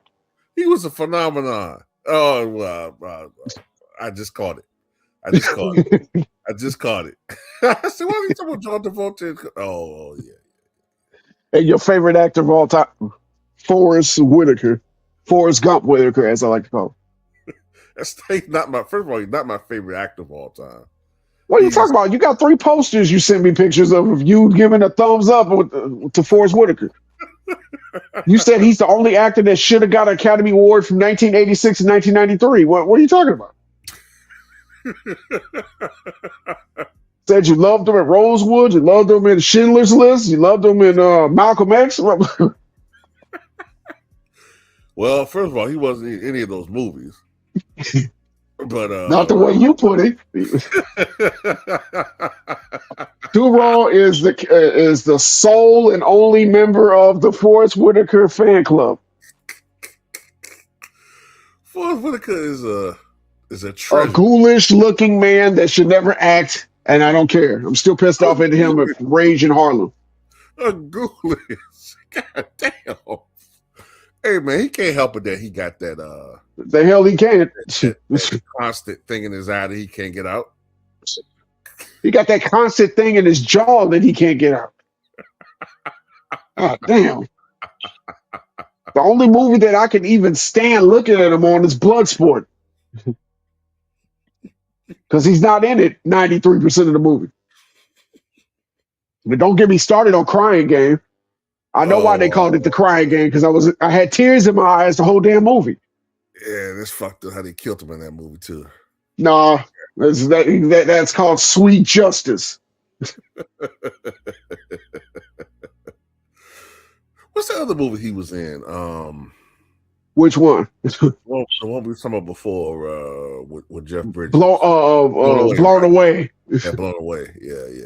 I like He's the that. only one in the movie that didn't get blown away. I was very mad. I asked for my money back. They were telling me I snuck into the movie. There was nothing for them to give me back. I'm like, well, give me those 2.5 hours of my life back. He butchered the damn Boston accent in that movie. Well, look, I mean, Forrest Whitaker, get out of here. so you didn't like him in the what was it called? The Scotland King, the Scotland. Damn, what's in that movie? I don't know. Played Idi Amin. When he played Idi No, Amin. I don't care if he is the Don of Harlem or if he was the butler or if he was, I don't know, Mad Dog or Jason's Lyric. There's no role that he's good in. I'm gonna tell you what's interesting. You feel the same way about him the way I feel about Tom Cruise. I'll take it. I hate Tom Cruise. Whoa, hate is a strong word. I didn't say don't I like hate him. Forrest Whitaker. And that pretty boy, no talent having ass nigga. You complete me. I can't stand him, man. The only time I can tolerate him is if he's in an ensemble movie, like with some other actors who I like. Then I can. Vanilla Sky. Still too much Tom Cruise. Okay, let me see. Hot Shots. No, that wasn't Tom Cruise. I like see. Tropic Thunder, excuse me. Days of Thunder? No. I don't like him. I don't what was that? What was that one movie that he played the immigrant with Nicole Kidman? Born on the 4th of July? No. It was right after Days of Thunder, right after they got married and stuff. It was like that. They're like, want to say second movie together where he played like a Irish immigrant that used to fight in an underground club or some crap like that. Oh, it even sound like something I wouldn't watch. Yeah, it was something. It had Forrest Whitaker in it, so you probably would have just watched it just for that. A Forrest Whitaker project featuring Tom Cruise. Yeah, I probably would just look up whenever Forrest's on the scene and then look away whenever it's him. You go back to your vomit bag when it's when Tom Cruise on. Yeah. Yeah. You take a nice young lady out. She's like, "Oh my God, did you have the stomach flu? You was throwing up for more than half the movie." No, I just hate Tom Cruise. Want to go to Applebee's? For some reason, I'm hungry. Yeah. I didn't get some Pedialyte too. Stop it. I'm the funny one. Yeah, but I don't know, man. What the hell are we talking about again? The wake up call for OJ. Oh yeah. When he got out of prison, that was his wake up call. Yeah. The way he ended his life was his wake up call. All those people that when he had the fame, the money, the success, doing Hertz commercials, or they was all in his face. They even took him out of the damn Naked Gun reboot. Yeah. They tried to remove his NFL career with the Buffalo Bills, but thankfully the fans stood up and said, "No, don't do that. You can't remove his legacy for what he was acquitted of doing. What kind of shit is that? You was found not guilty by a group of your peers, and you're still trying to convict him for something he was found not guilty of?" Yeah, because the court of public opinion, and let's be honest, the court of white public opinion, it supersedes the actual court. So what's the point of having a court if the public opinion can rule the day? Exactly. It's stupid, man. And that's why I'm not rooting for the Buffalo Bills this year. I don't care if they win the Super Bowl. I don't care. Well, yeah, that really turned me off. I care a little bit. I ain't gonna lie. Well, if they make the Super Bowl, I might ask. I'll do to the Buffalo Bills what you do to Tom Cruise movies. I'll keep my head down every time they're on offense. But if they're on defense, I'm gonna be rooting for them and shit. And it'll be fucked up. It'll be messed up. This probably the year to do with a Super Bowl. The year that I say I I'm not reject watching this no team. goddamn Buffalo Bills. Buffalo Bills complete an undefeated season, knocking off the Rams in the Super Bowl 77-0. And that's when I feel like I'm truly Al Bundy. I put my hands in my pants and lower my Just head. sit back. My ball spot is visible and just give up to life's defeat. But then you got to get a job as a shoe salesman and have a thick ass, promiscuous ass wife. Yeah, which somehow I don't want to have sex with. That's another collab. Oh, the Married with Children. Yeah, because you know, I know we're sitting up here talking about black and white, but she would have been my Nicole Simpson without the DV. Yeah, it's like when I first started, because I started watching that show, I think it was late in the second season. Yeah, 88. So it was late in the second season. And I really started watching it during the reruns. But about that show, at first, I like Kelly. I mean, when I first watched, you're not really. I'm not saying I wasn't into girls yet, but 8, 9 years Sure. old, really. No, I'm saying at 8, 9 years old, you're not really fully there yet. You might find a girl cute, but I didn't really start until like 90, 91. But at first I was like Kelly, but shit, from like around 93 onward, my eyes started looking more at Peggy. Like everybody knows that watched the show, she got thicker after she had the miscarriage. Unfortunately. Yeah, thicker than camel snot. Unfortunately, she had the miscarriage, but it definitely changed her physically. And For the better. Them leggings started getting tighter and tighter and snuggy. And when she used to bend over in front of Al, I was like, it's shaped like a heart now. It used to be shaped like a borderline triangle, but now it's a heart. I started noticing the cleavage getting deeper and deeper. So she put the money in at the beginning of the show. This little She used to just stick her fingers in. Now she got a palm in there to tuck it directly under the titty meat.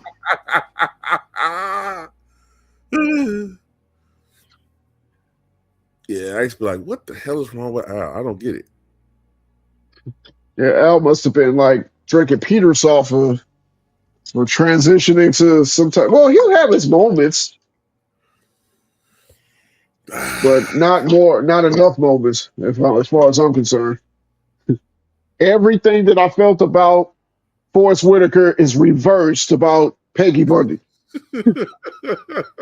Well, hell, the same with me too. Shit, I throw fucking Forrest Whitaker in a fucking meat grinder and a goddamn not a meat grinder. God damn, grinder for Peggy Bundy. Well, I'm glad to have you as a fan. What you doing? Oh!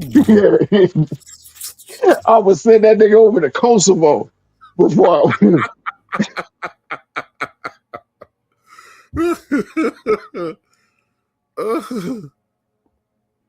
before I be a best friend with him.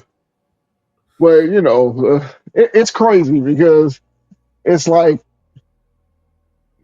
I just don't understand why this is still an issue. I understand it, but then I don't understand it why this is always going to be an issue. You're either on one side or the other. There's not a lot of people that's going to be in the middle of this OJ thing. Mm-hmm. No matter what even people that are young and just know about OJ, they already have a hard stance about it. Either you're pro-black, and it was like, well, white people been getting away with it for years, so it's good that we see a brother get away with it, to, well, that nigger's guilty. Killing that innocent white woman trying to cross the street. It's like, wait, hold on. Nobody goes back to evidence. Nobody goes back. And I'm starting to see a lot of, and I'm just going to bring it up, but I'm Mhm. starting to see a lot of those familiar symptoms happening in this Nolan Wells case. There I said. Well, I sometimes cringe at the thought of the existence of social media 30 years ago. Man, I don't know if I would have even. Oh, I think I've been one of the world's angriest teenagers if I saw social media back then, because that would have really exposed me to the real America. Because to me, the real America is on social media. Oh, really? Yeah, like those faceless accounts. Oh, I see what you're saying. The ones that can hide in the shadows with an avatar. Yeah, that's the new KKK mask, the faceless avatars. That's the new Klan, and they're all over social media. And the Klan never went anywhere. It just became socially unfashionable to be an actual card carrying member of the Klan. They still have their secret meetings, but they're still all around. They've infiltrated our government. They're all over our government, and some of them not so quietly. And they're all over social media. They get protected. They get to call us all types of terms, but we fight back. We get punished. And then the worst part about it is we got turncoats all over the place who got no shame, who turned on their own race to profit off of anti-black hatred. And yeah, we're talking about you, Officer Tatum, Who because is you're the that? worst What one. is that? What Well, is Officer Tatum? there's this officer named Tatum who used to be a police officer supposedly, who's related to the legendary quarterback Jack Tatum, or not quarterback. What was Jack Tatum? I think it was a defensive lineman. First lineman, right, right. Yeah, he's related to him, unfortunately. By the way, he just came out and said that the Proud Boys are not a racist organization. Oh, okay. All right. Well, all right. Sky is not blue, grass is not green, water's not wet. Yeah, okay. Opposite Sand's day. not Check. dry. Yeah. Right. It's the opposite day. Okay, I got you. It's opposite day. Trump is youthful and vibrant. Pass. But No, but it's just the point of being is that social media reveals a lot of truth, man, and that's partially one of the reasons why I think our media has changed so much, because this is just my theory. Even 10 to 15 years ago, I think if the media was, especially 20 years ago, if the mainstream media or the old media, television, was covering the Nolan Wells case, they'd have been a lot more fair in their coverage, and you would have seen more of a cry for justice for Nolan Wells. But I think what's happened, and this is my theory, traditional media is dying, and it's having to rely more on social media to stay relevant. And when you look at who runs social media, it's the faceless Klan. They have the power, and I think that's why our mainstream media panders to them more now. That's why you see media omitting certain things from its reporting that favors them and not us. This is why you got this mother of this child who just wants to know what happened to her baby being essentially false flagged for um, her job for being delinquent, not delinquent, being deficient at her job. Suppose she had to go through a board, go to a board to as far as having an investigation into how she's performing as a worker. But we all know it's just a bunch of people screwing with her because she won't in their minds, shut up and sit down about her son being killed. So I have a GED. It expires on December 31st, 2026. So I have to renew my license to be able to do general studies. Be that as it may, if you can just look at an employee and on, let's say, January 1st, 2026, she to about July 3rd, she had zero complaints. And then from July 4th to present, she has 10,000 complaints. Do you really need an investigation to deem where this is coming from, or is it just me?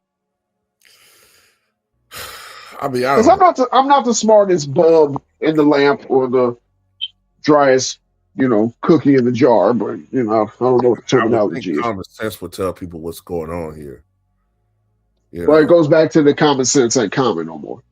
yeah, that's true. And it's a perfect segue of this whole conversation that we're having because this probably started the train, the momentum really went the direction it's going because of the OJ Simpson trial in saga. These were not really as blatant, these things were not really as in your face as it is where we are now. It Yeah, just I just can't pinpoint another stream of time that things have been the way it is. We have so many chain reactions of things happening after the OJ Simpson saga. Um, the football player killing, or did he kill or just beat the hell out of his black girlfriend? And mainstream media didn't touch it with a damn 27-foot pole. oh, you talking about Chad Wheeler? Oh Yeah. yeah, as a matter of fact, he got to go after it was first reported. He got to go through that whole situation pretty much privately, um, without any media interaction, whatever. Last I heard about it, it was he had been sentenced, and they try to frame it like he has mental health issues. We gotta feel sorry for him, et cetera, et cetera. And also, the day of the attack, they left out the fact that he, in the most media reports, they left out the fact that he shaved his head, like and referred to her in racial terms. So there was a Wow. racial element, but they left that out. And when I say But shaved his we, head, I mean I'm talking about Neo Sugargruber. American History X style with Yeah, the thick goatee. yeah, and the paintbrush mustache and all that stuff. Put your mouth on the curb, ass nigga. Yeah, yeah, yeah. He got the, you know what I'm saying? They protected him. But a guy like Ray Rice, who now it's been confirmed that that tape was doctored and altered, the NFL had already, the Made NFL their had decision. punished him. Yep. But Took away whatever last remaining career he'd had. They took it away. yeah, yeah. Ostracized him. And it's Painted just, him the poster boy for domestic violence. and you know, and this is why I feel the way I feel about some of these people, because it's like this. They did what they did to Ray Rice. They did what they did to Jonathan Majors. But when Dana White was on, I'm sorry. I had to let out a had to let out a war cry because I forgot all about Dana White. yeah, when Dana White was on camera striking his wife twice, No. He slapped the fucking Slurpee juice out of her twice. yes, twice. And I said, I can't wait to see what Stephen A. Smith and them got to say about this one. I popped my popcorn. I put it in a clear bowl. I sat scooted up on the edge of my couch to turn on ESPN and for Screaming A Simp to sit up there and say, I know Dana White. That's my brother. That's my friend. I'm not going to convict Dana White because they had a personal tizzy with each other. And I was like, what the fuck? Am I in Bizarro world? Yeah. Then Molly brought up, well, alcohol could have been a factor. And she Oh, did you know hit what's him. for us is it's our nigga genes. Nigga muscle. Yeah, our nigga muscles twitching, our nigga gene kicking in when we act that way, but it's never any other circumstances involved. I said, okay, you know what, man? I said from that moment on, unless it's something overwhelming, I'm gonna always, if it's somebody that's accused of something, I need the evidence and facts before I convict them. And even with that, I'm still gonna always say, well, what about what Dana White did it? Why wasn't he punished? Oh, he punished himself. Okay, but why didn't Oh, okay. All the right. So why? Jonathan Majors can't punish himself. Um, OJ couldn't have punished himself. Nobody else could have punished himself.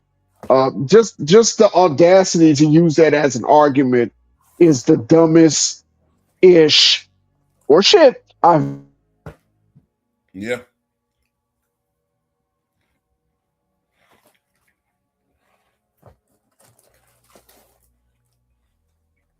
but Dana White and Stephen Smith are not just friends, but essentially they're business partners. I thought you was going to say lovers. They not just friends. They Could love. I mean, who knows? But I know Well, they're you know. partners. So And why plus, would Stephen A. Smith even speak on that?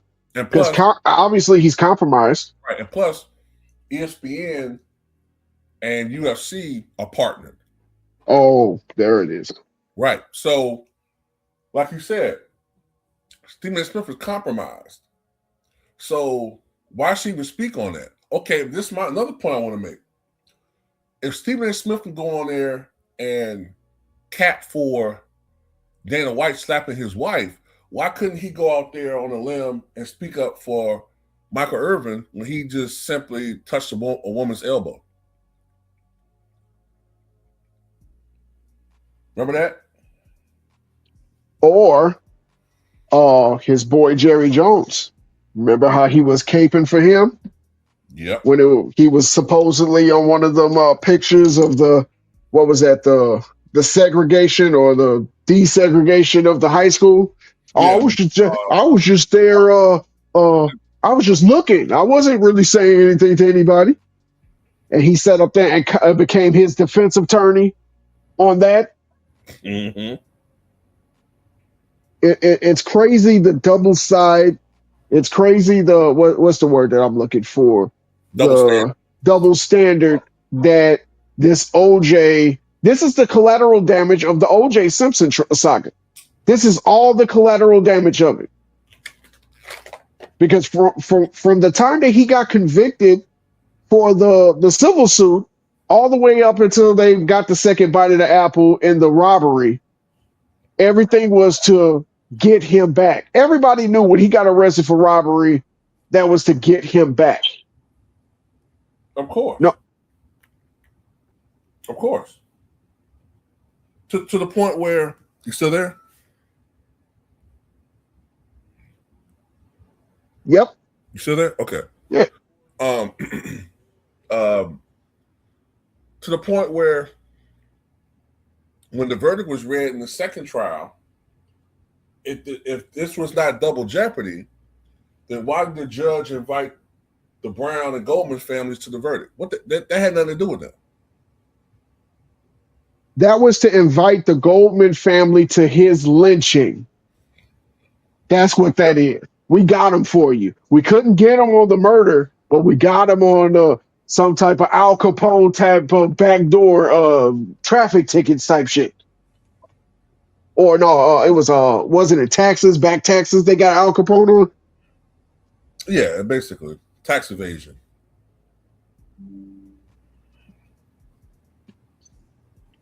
Crazy. Yeah, it was tax evasion.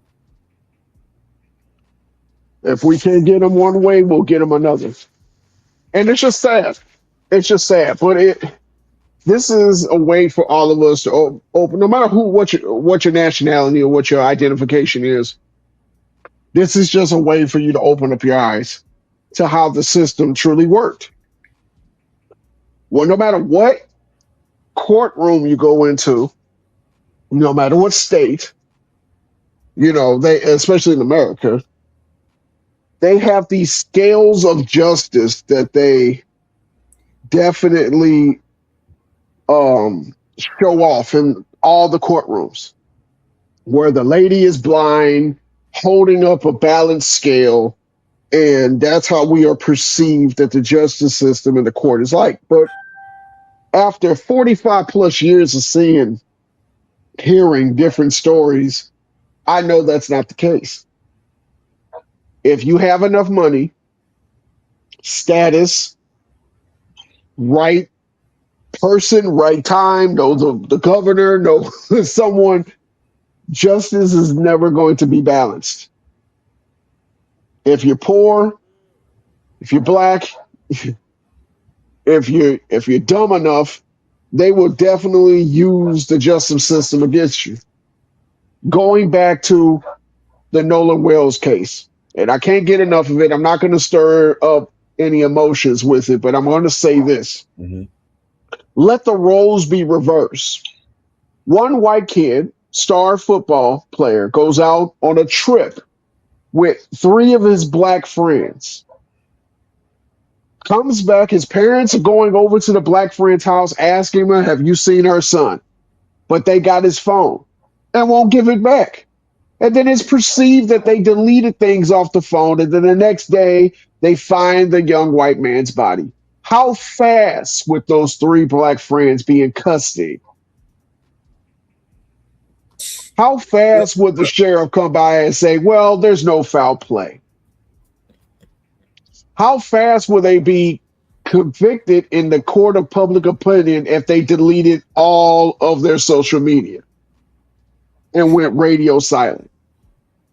And let's just say for the, S and Gs, they're proclaiming their innocence and they're not being found in a jail cell being, sweated and interrogated. Let's just say that everything plays out the same way. And they use a racist, perceived racist, pro-black influencer to have multiple interviews with. Is there anybody that would think that they're not guilty? Just putting that out there. Let me tell you something, man. The white mother, the white grieving mother of the kid, already would have raised $2-3 million by now, if not more. Yeah, if not more. And the defense team for the white grieving mother would have raised millions. Like what I'm saying is the mother herself would have been a millionaire. The defense team would have earned probably $4-5 million themselves. And those kids, their parents, like probably harassed, if not worse. Those kids would probably be treated like absolute dog shit. They would have intentionally put them in population with white racist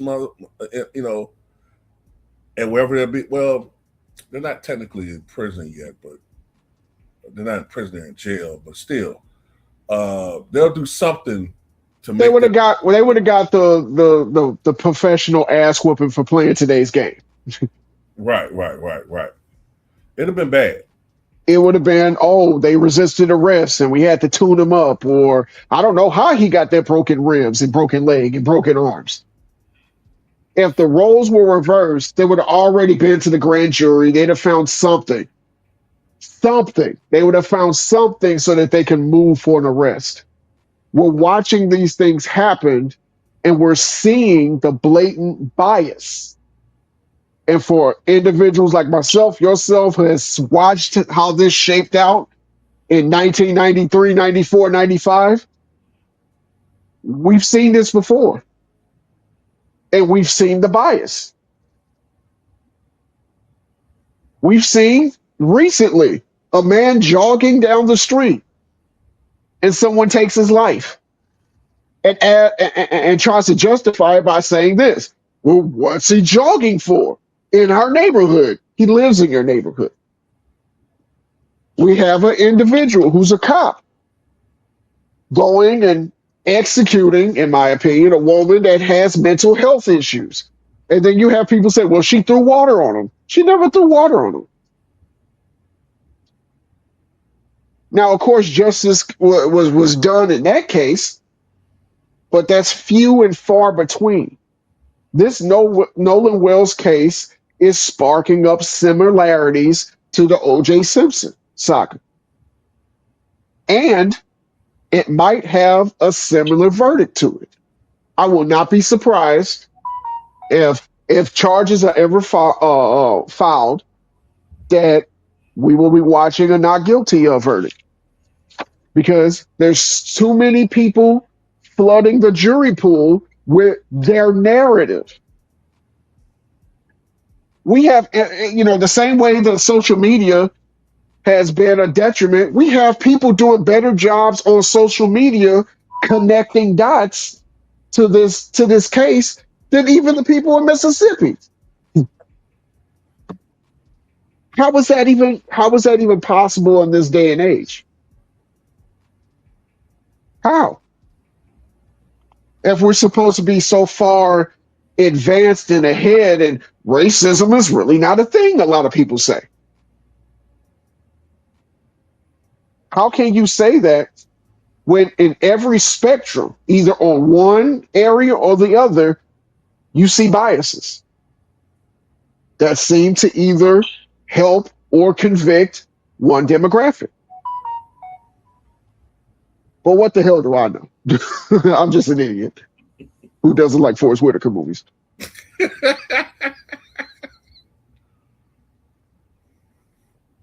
Yeah, I don't know, man. It's just,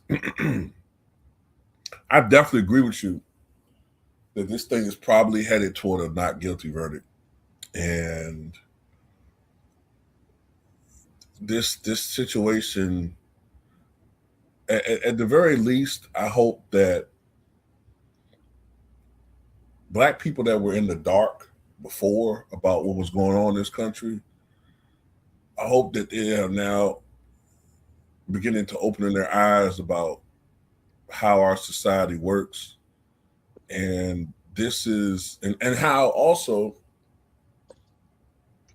in many ways history does seem to repeat itself, and that we got too comfortable, man. I think, I hate to say this, man, but because I'm not talking about everybody in this country, I'm not talking about all white people, I'm not talking about that, but I think we got too comfortable in this country. We thought that all the hard work had been done, and we could just sit back and relax, and things are just going to be the people who were not enlightened before, they've been enlightened, and we're not going to have people trying to force things back. And the whole time, we've been having people who've never been happy with the result. Look, first of all, we never had people who were happy with the results of the Civil War, let alone the Civil Rights Movement. You got people to this day, they don't come right out and say it most of the time, but there are some people that would love to have us in chains. Well, the fact that you have individuals still representing and proudly flying the Confederate flag lets you know that. And they twist it into some bullshit about, oh, well, I just love my rebel heritage. And Okay, well, all right, cool. So don't get mad when I say I love my heritage and I say Black Power or any other Juneteenth. pro-black. But Or it. Juneteenth. Like, what? Why do they get so pissed off if we say Happy Juneteenth? Well, what pisses you off about that? Oh, well, there's only one American holiday. That's 4th of July. The Juneteenth thing is a fraud. Why are you so obsessed with it? That's what I want to know. You guys get to do your little stupid, in my opinion, You little stupid Confederate reenactments, fine, have at it.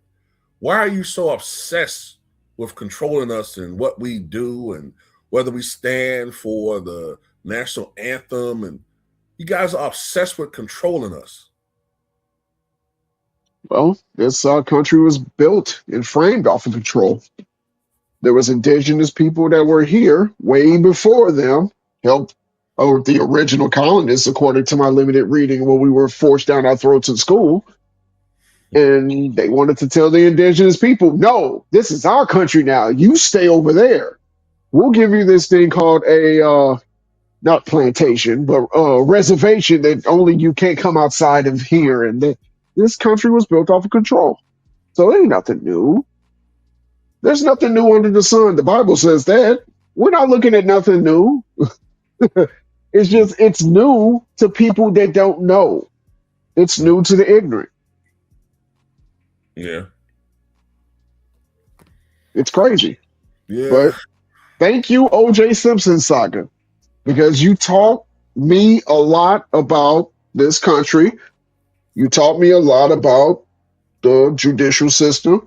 You taught me a lot about how people truly feel on both sides about interracial dating, interracial mixing of families, and how what people truly feel in the backgrounds of you having those type of things.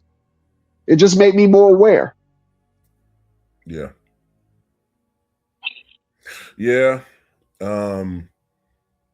It definitely taught me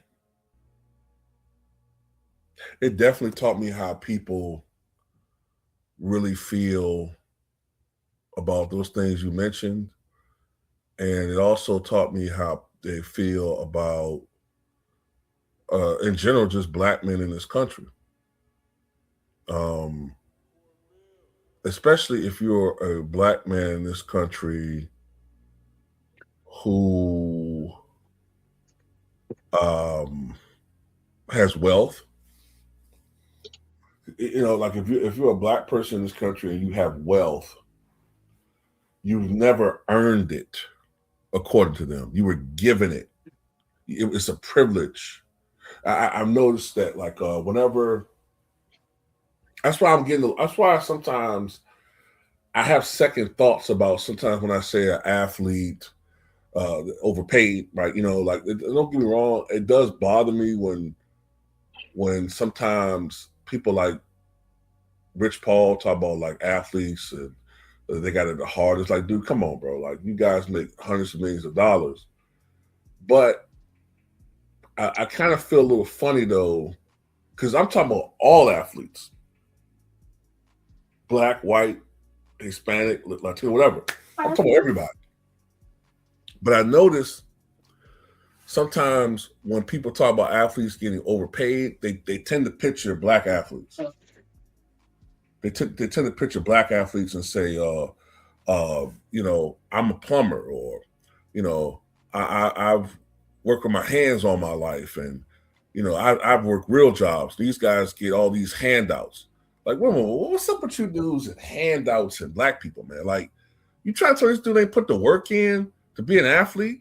What the fuck is wrong? Why do you guys keep connecting us with like giving things? Like as if we never earned anything that we've gotten. And Well, I've just noticed that even with OJ, they try to like take away his legacy. They want his legacy to be, and you were talking about this earlier. They want his legacy to be of a double homicide, double murderer. That's what they want his legacy to be. They don't want it to be Hall of Fame running back, broadcaster, actor, any of those things, philanthropy. They don't want it to be none of that. They just want it to be double murderer. And that's partially why they want to remove him from the Bills' history.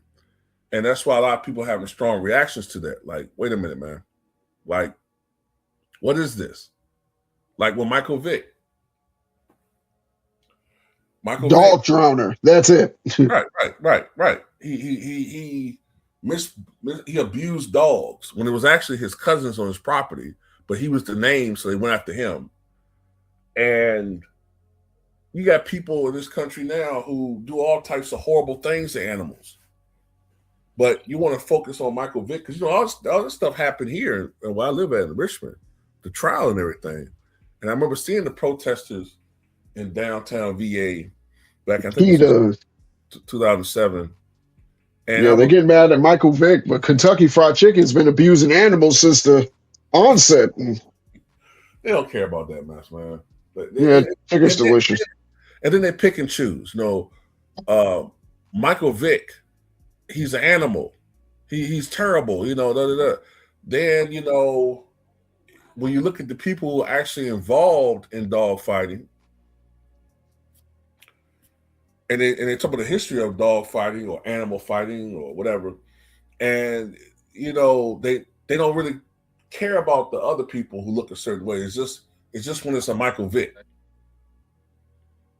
or somebody that look like him. So it's just whatever, man.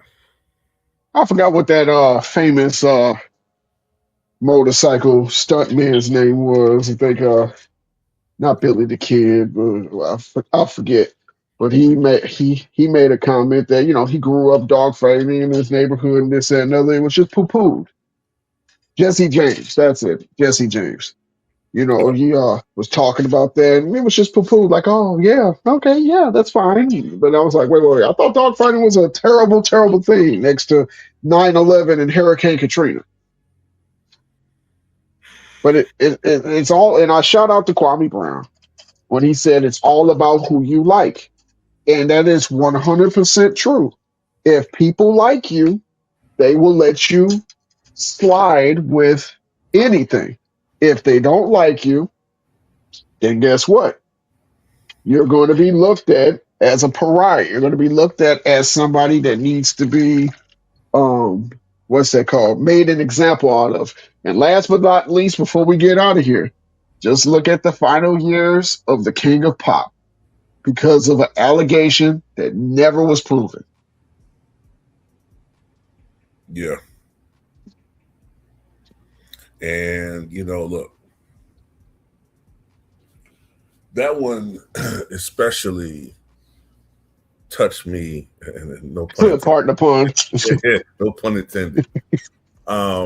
Because I used to be a huge Michael Jackson fan growing up as a kid back in the 80s, man. Michael Jackson was like the guy. Michael Jordan on steroids. Yeah, Michael Jordan, but Mike back in the 80s. Michael Jackson, Prince. I like Prince a little bit too. It all depends. Madonna, and yeah. Well, we know why you like her. Well, yeah, but Sarah Silverman in the 80s.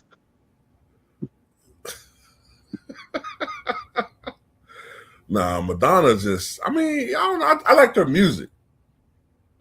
I liked her too, but Oh, I was about to say. I was about to call foul. Foul. But anyway, she had that Marilyn Monroe look in the 80s. Are you talking about like in Cherish? I'm talking about in Who's That Girl? Play with me. But short skirt, fishnets, blonde hair, red lipstick. Yeah. I actually think that she looked better as a brunette, like she did in Like a Prayer. Hate that song, but moving on. Can't stand that song. Can't stand that song. Okay. We'll argue about that all behind the scenes. Okay, but anyway, yeah, man. But Michael Jackson, the FBI has what, like a 99.8%. It's something really high, 99.6% conviction rate. So the FBI, they're going to do their due diligence to get the evidence they need to get a conviction. So if the FBI investigated you for 10 years and they found no credible evidence to convict Michael Jackson, we're talking about the FBI here. And they did a lot of invasive searches of this man's property. And his body. Yeah. He talked about that, the humiliating, procedures he had to go through. and they found no credible evidence. Now, mind you, this is another thing that always kind of bothered me about this situation, right? Now, I'm not saying that this shouldn't matter, but You're gonna talk about the kids? no, I'm just saying, like, if Michael Jackson, let's just say he was a pedophile, which I don't believe he was. Don't, I'm just saying, wouldn't you think he would go after those who are less likely to get him in trouble? Like, for instance, and the reason why I say that is, like with R. Kelly, right? No matter how you feel about him, I don't think it's just coincidence that R. Kelly never went after a white, you know what? Because the minute he did that, he knew his ass would be grass. You know what I'm saying? You follow what I'm saying? Yeah.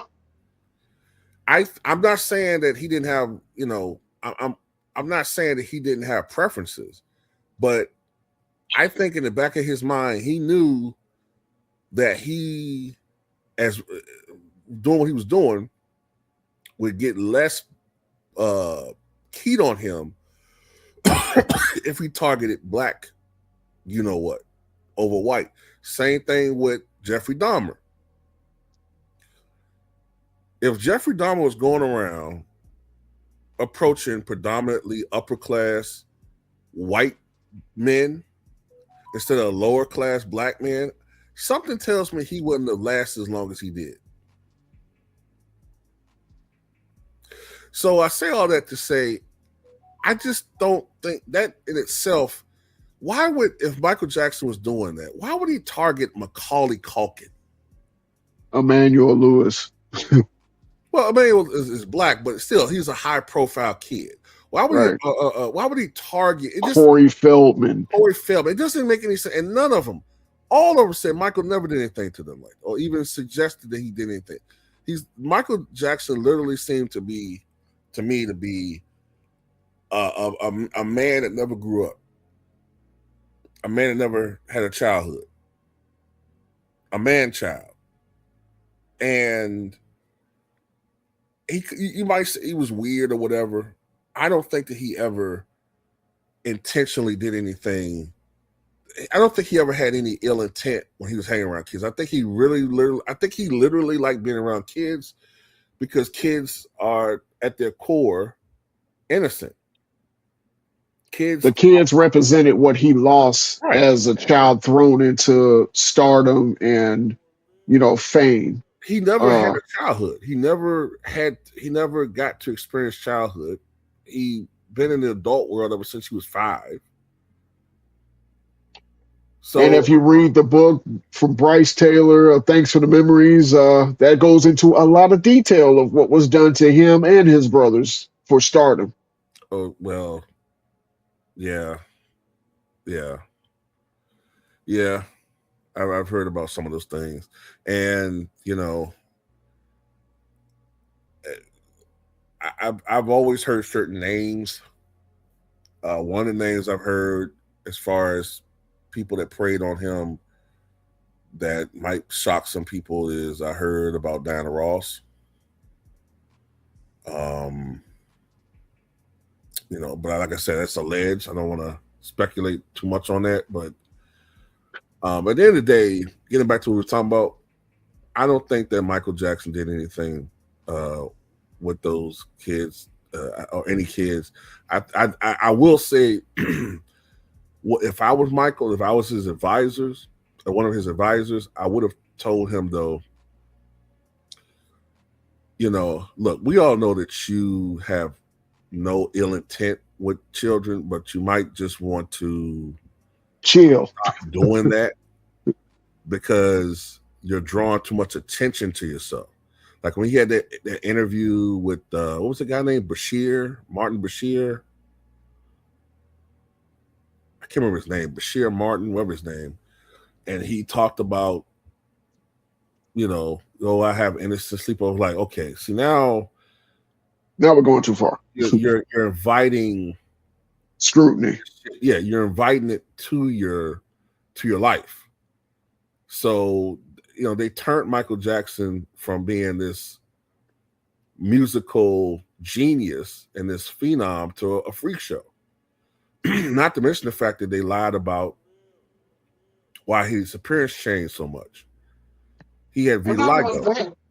that, the fact that the children, those alleged children, came out as adults and just contradicted everything that we were told after I'm about to say Jesus, after Michael died, and said that their parents put him up on it. Yeah. That's what made me like, okay, a lot of those individuals, and they've done many, many, many different types of documentaries on it, but that is not as loud as the allegations, which pisses me off. That is never as loud as the allegations. But this man, we should have been remembering him for his music. He should have been remembering him for the way he made us feel when we listened to the music, or sitting around black homes and family reunions and barbecues, listening to Thriller, listening to Man in the Mirror, listening to those music that brought out the best of those memories of those times. Now he's associated with a PDF file. No matter what anybody thinks about Michael Jackson, he will always be associated with PDF allegations. And it's sad because nothing was proven. Now, if there was something that was proven, there was some hard evidence, I'll be the first one in line. But there, there was nothing ever proven. It was all, to me, my opinion, a money grab. Several money grabs to keep him from, well, you don't want this to go to the media. Yeah, the exposure, this, that, and other. And to his credit, guess who he hired to get him acquitted in 2005? Johnny Cochran. Yeah. Yeah. And you saw a little bit of that. I'm gonna be careful how I say this. You saw a little of that when the movie came out this year, and you saw like a lot of negative press come out, and you saw some people, pushing, reigniting some of the PDF file, allegations, and even some content creators getting into the anti Michael Jackson grift. It is what it is. I mean, I don't know, man. It's just sickening to me. It really is. It's sickening to me that I could see a guy like Michael Jackson's name, and then they try to do it with Michael Jordan. Oh, Remember that? I forgot. I put that out the back of my head because it was such a non-issue to me when I first saw that. But then you had a certain athlete's fan base that was leading the charge for that shit. Yeah, yeah. Now, mind you, there are pictures, and I did a video on my on my on my Rumble account as a warning shot. There are photos of that certain athlete with somebody that I know it's innocent, but that picture could easily be twisted into something evil. But I noticed something about LeBron fans, man. They are very devious, and they are maniacal, and they don't care, bro. They have no sense of standards. They have no sense of ethics. Like when that WNBA player came out a couple of years ago and accused, I'm just gonna say his name, LeBron, of probably, oh, see, this is OJ video. He just can't stop talking about LeBron. Well, shut up.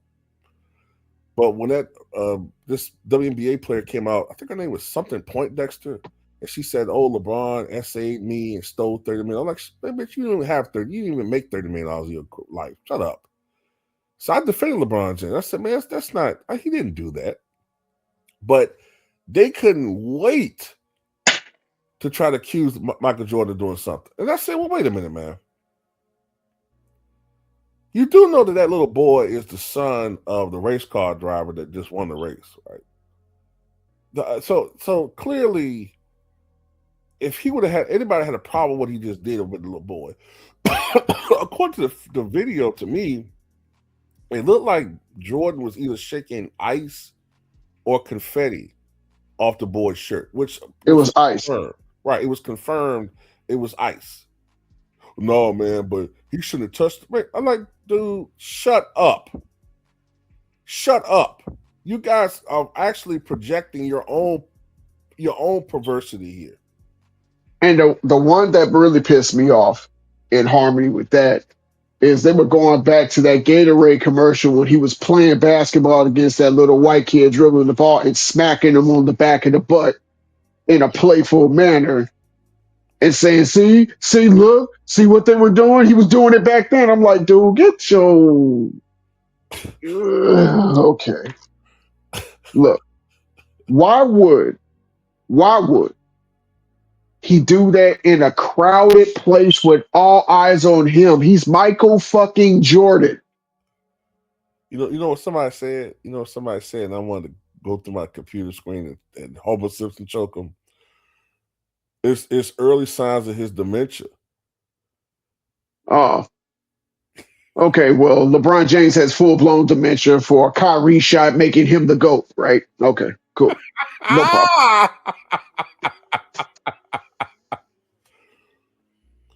I'm just saying, bro. Like I'm telling you, when I saw that, and I saw people even like co-sign it a little bit, I said, okay, all right, I'm done.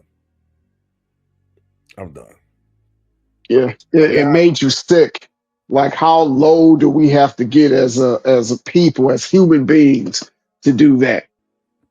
yeah, Now, stealing Reggie Theus's girl, that's kind of shady. Kind of a boss yeah, move, but yeah, kind of shady. yeah. But in Michael Jordan's defense, I'd have took Juanita away from anybody that wore the goddamn mustache like that anyway. So that's number one. You know, he looked like El DeBarge mixed with Richard Pryor from Brewster's Millions mixed together. Yeah, I read that. I think they're cool now, though. I think they're Well, cool now, but Michael Jordan hated Reggie Theus. He I'm not hated. gonna lie. I hated Reggie Theus all the way up until NBA Inside, what was that? Inside Sports on Saturday night, Saturday mornings with Cheryl Miller Right. when he got rid of that mustache. I was like, Yeah. oh, okay, I can deal with him now. Yeah, he hated him, and the reason why he hated Reggie is because Reggie was like a pretty boy. He was a pretty boy, and I think he hated him too because he secretly liked Juanita, and she was fucking with Reggie. Until he put 43 on his head. Then she was like, She started weighing her options. Reggie's career ain't really going nowhere. This guy's like he's becoming the man. And I keep seeing him put activator on his top lip. So every time I kiss him, it tastes like S curl. Yeah, I don't think I'm going to dark skin guy.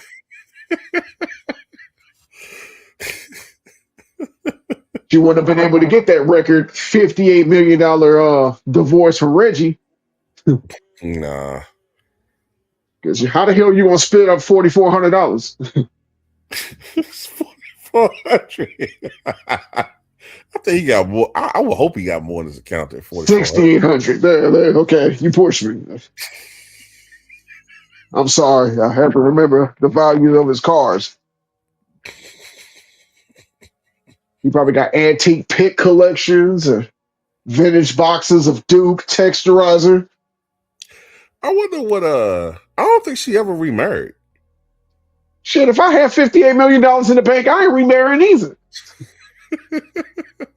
The King Dingaling. I love you. Let's get married. Nah. I'm good.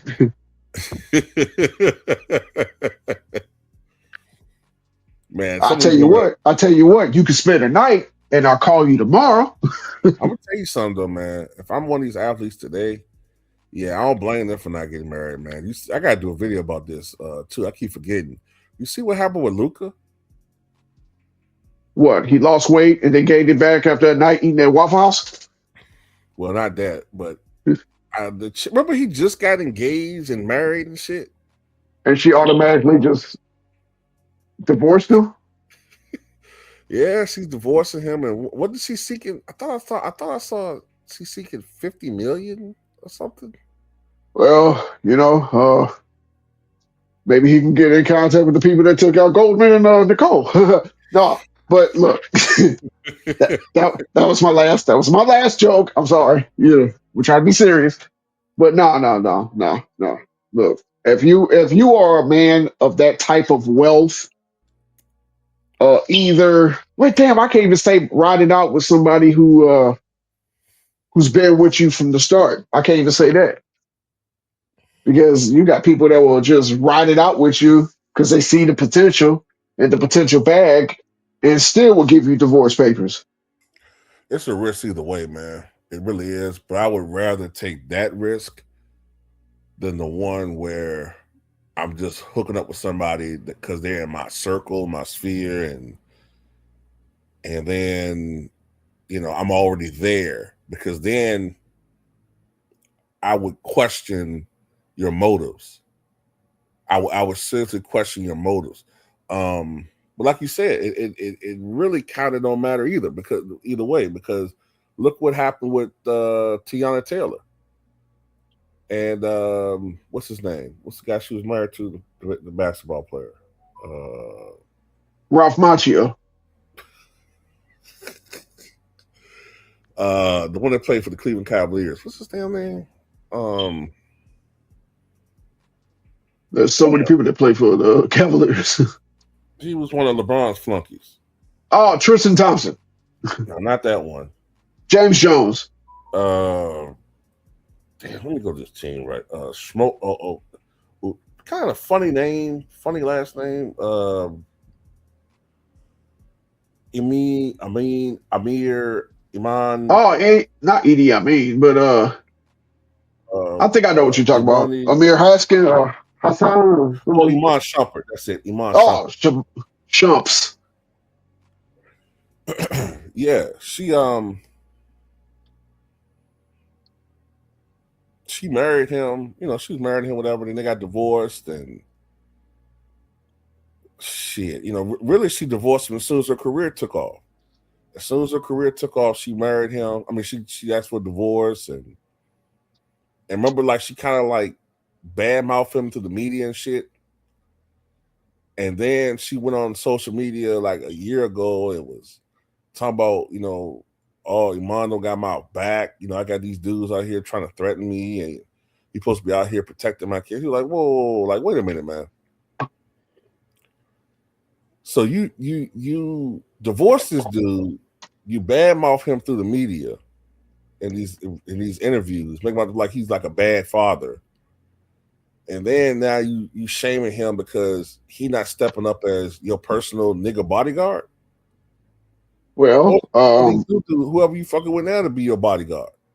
that's not how that works because, when you become a baby daddy, that means you're supposed to sign up for the protection of the baby mama for life. Allegedly. So she gets to put her life on the front burner, but you supposed to always put your past life with her on the front burner over your actual family, your new family. Ding, ding, ding, ding, ding. Give two raw cigarette or a cigar or cigarette and cigar. There you go. Now you're thinking. Now you get it. Yeah, that's not how it's gonna work. No, that's not reality. Well, I'm gonna go ahead and wrap this thing up, man. I know we want to hear. We were talking about the OJ thing. We talked about a couple other things too, though. But Marctavian will start uploading videos, hopefully. Uh, because you guys pretty much remember Marctavian for being on Tickets podcast. He's ethered many a LeBron fan, and Tonight I will be at the intersection, asking what a cardboard box will tell jokes for food. So if you want to throw me some change, it will be very appreciated. Um, I will take the change, but I prefer money that folds. Just keep that in mind. nah, but that was always a pleasure having you on the channel. Marquet was a friend of mine, and been friends for close to about a year now, right? Yeah, our anniversary is coming up. We're going to Ruth Chris Steakhouse. Who y'all's paying because he's more famous than I am. But as Yeah, I soon as need. I become famous, I'm going to break up with him for a younger version of Two Raw. Stupid, man. No, but we'll be hitting you guys up with some more of these collabs, and I saw the first one did really, really good, and now we got this upcoming season with this fraudulent team in Philly. We'll be Yeah, collabing a few times. the Eagles. Yeah, the Eagles. Yeah, sure. Yeah, sure. Yeah, the Eagles. But And matter of their fact, my next cupcake video. bullshit schedule. Let's not forget Yeah, about that's that. what my next video gonna be about. My next video gonna be about this what I just saw about the schedule, man. Like, share, and subscribe, everybody. Yes, and look out for Marctavian too, because he's gonna have a channel soon. Because I think As soon as I get off of this ankle monitor. Well, hey, all good things come to those who wait. But nah, man. But all seriousness though, thanks for. Bless your AC Green. But thanks for coming on and Hey, thanks for having me too, Ruff. oh, no problem, man. No problem, man. All right. And Peace. peace, everybody.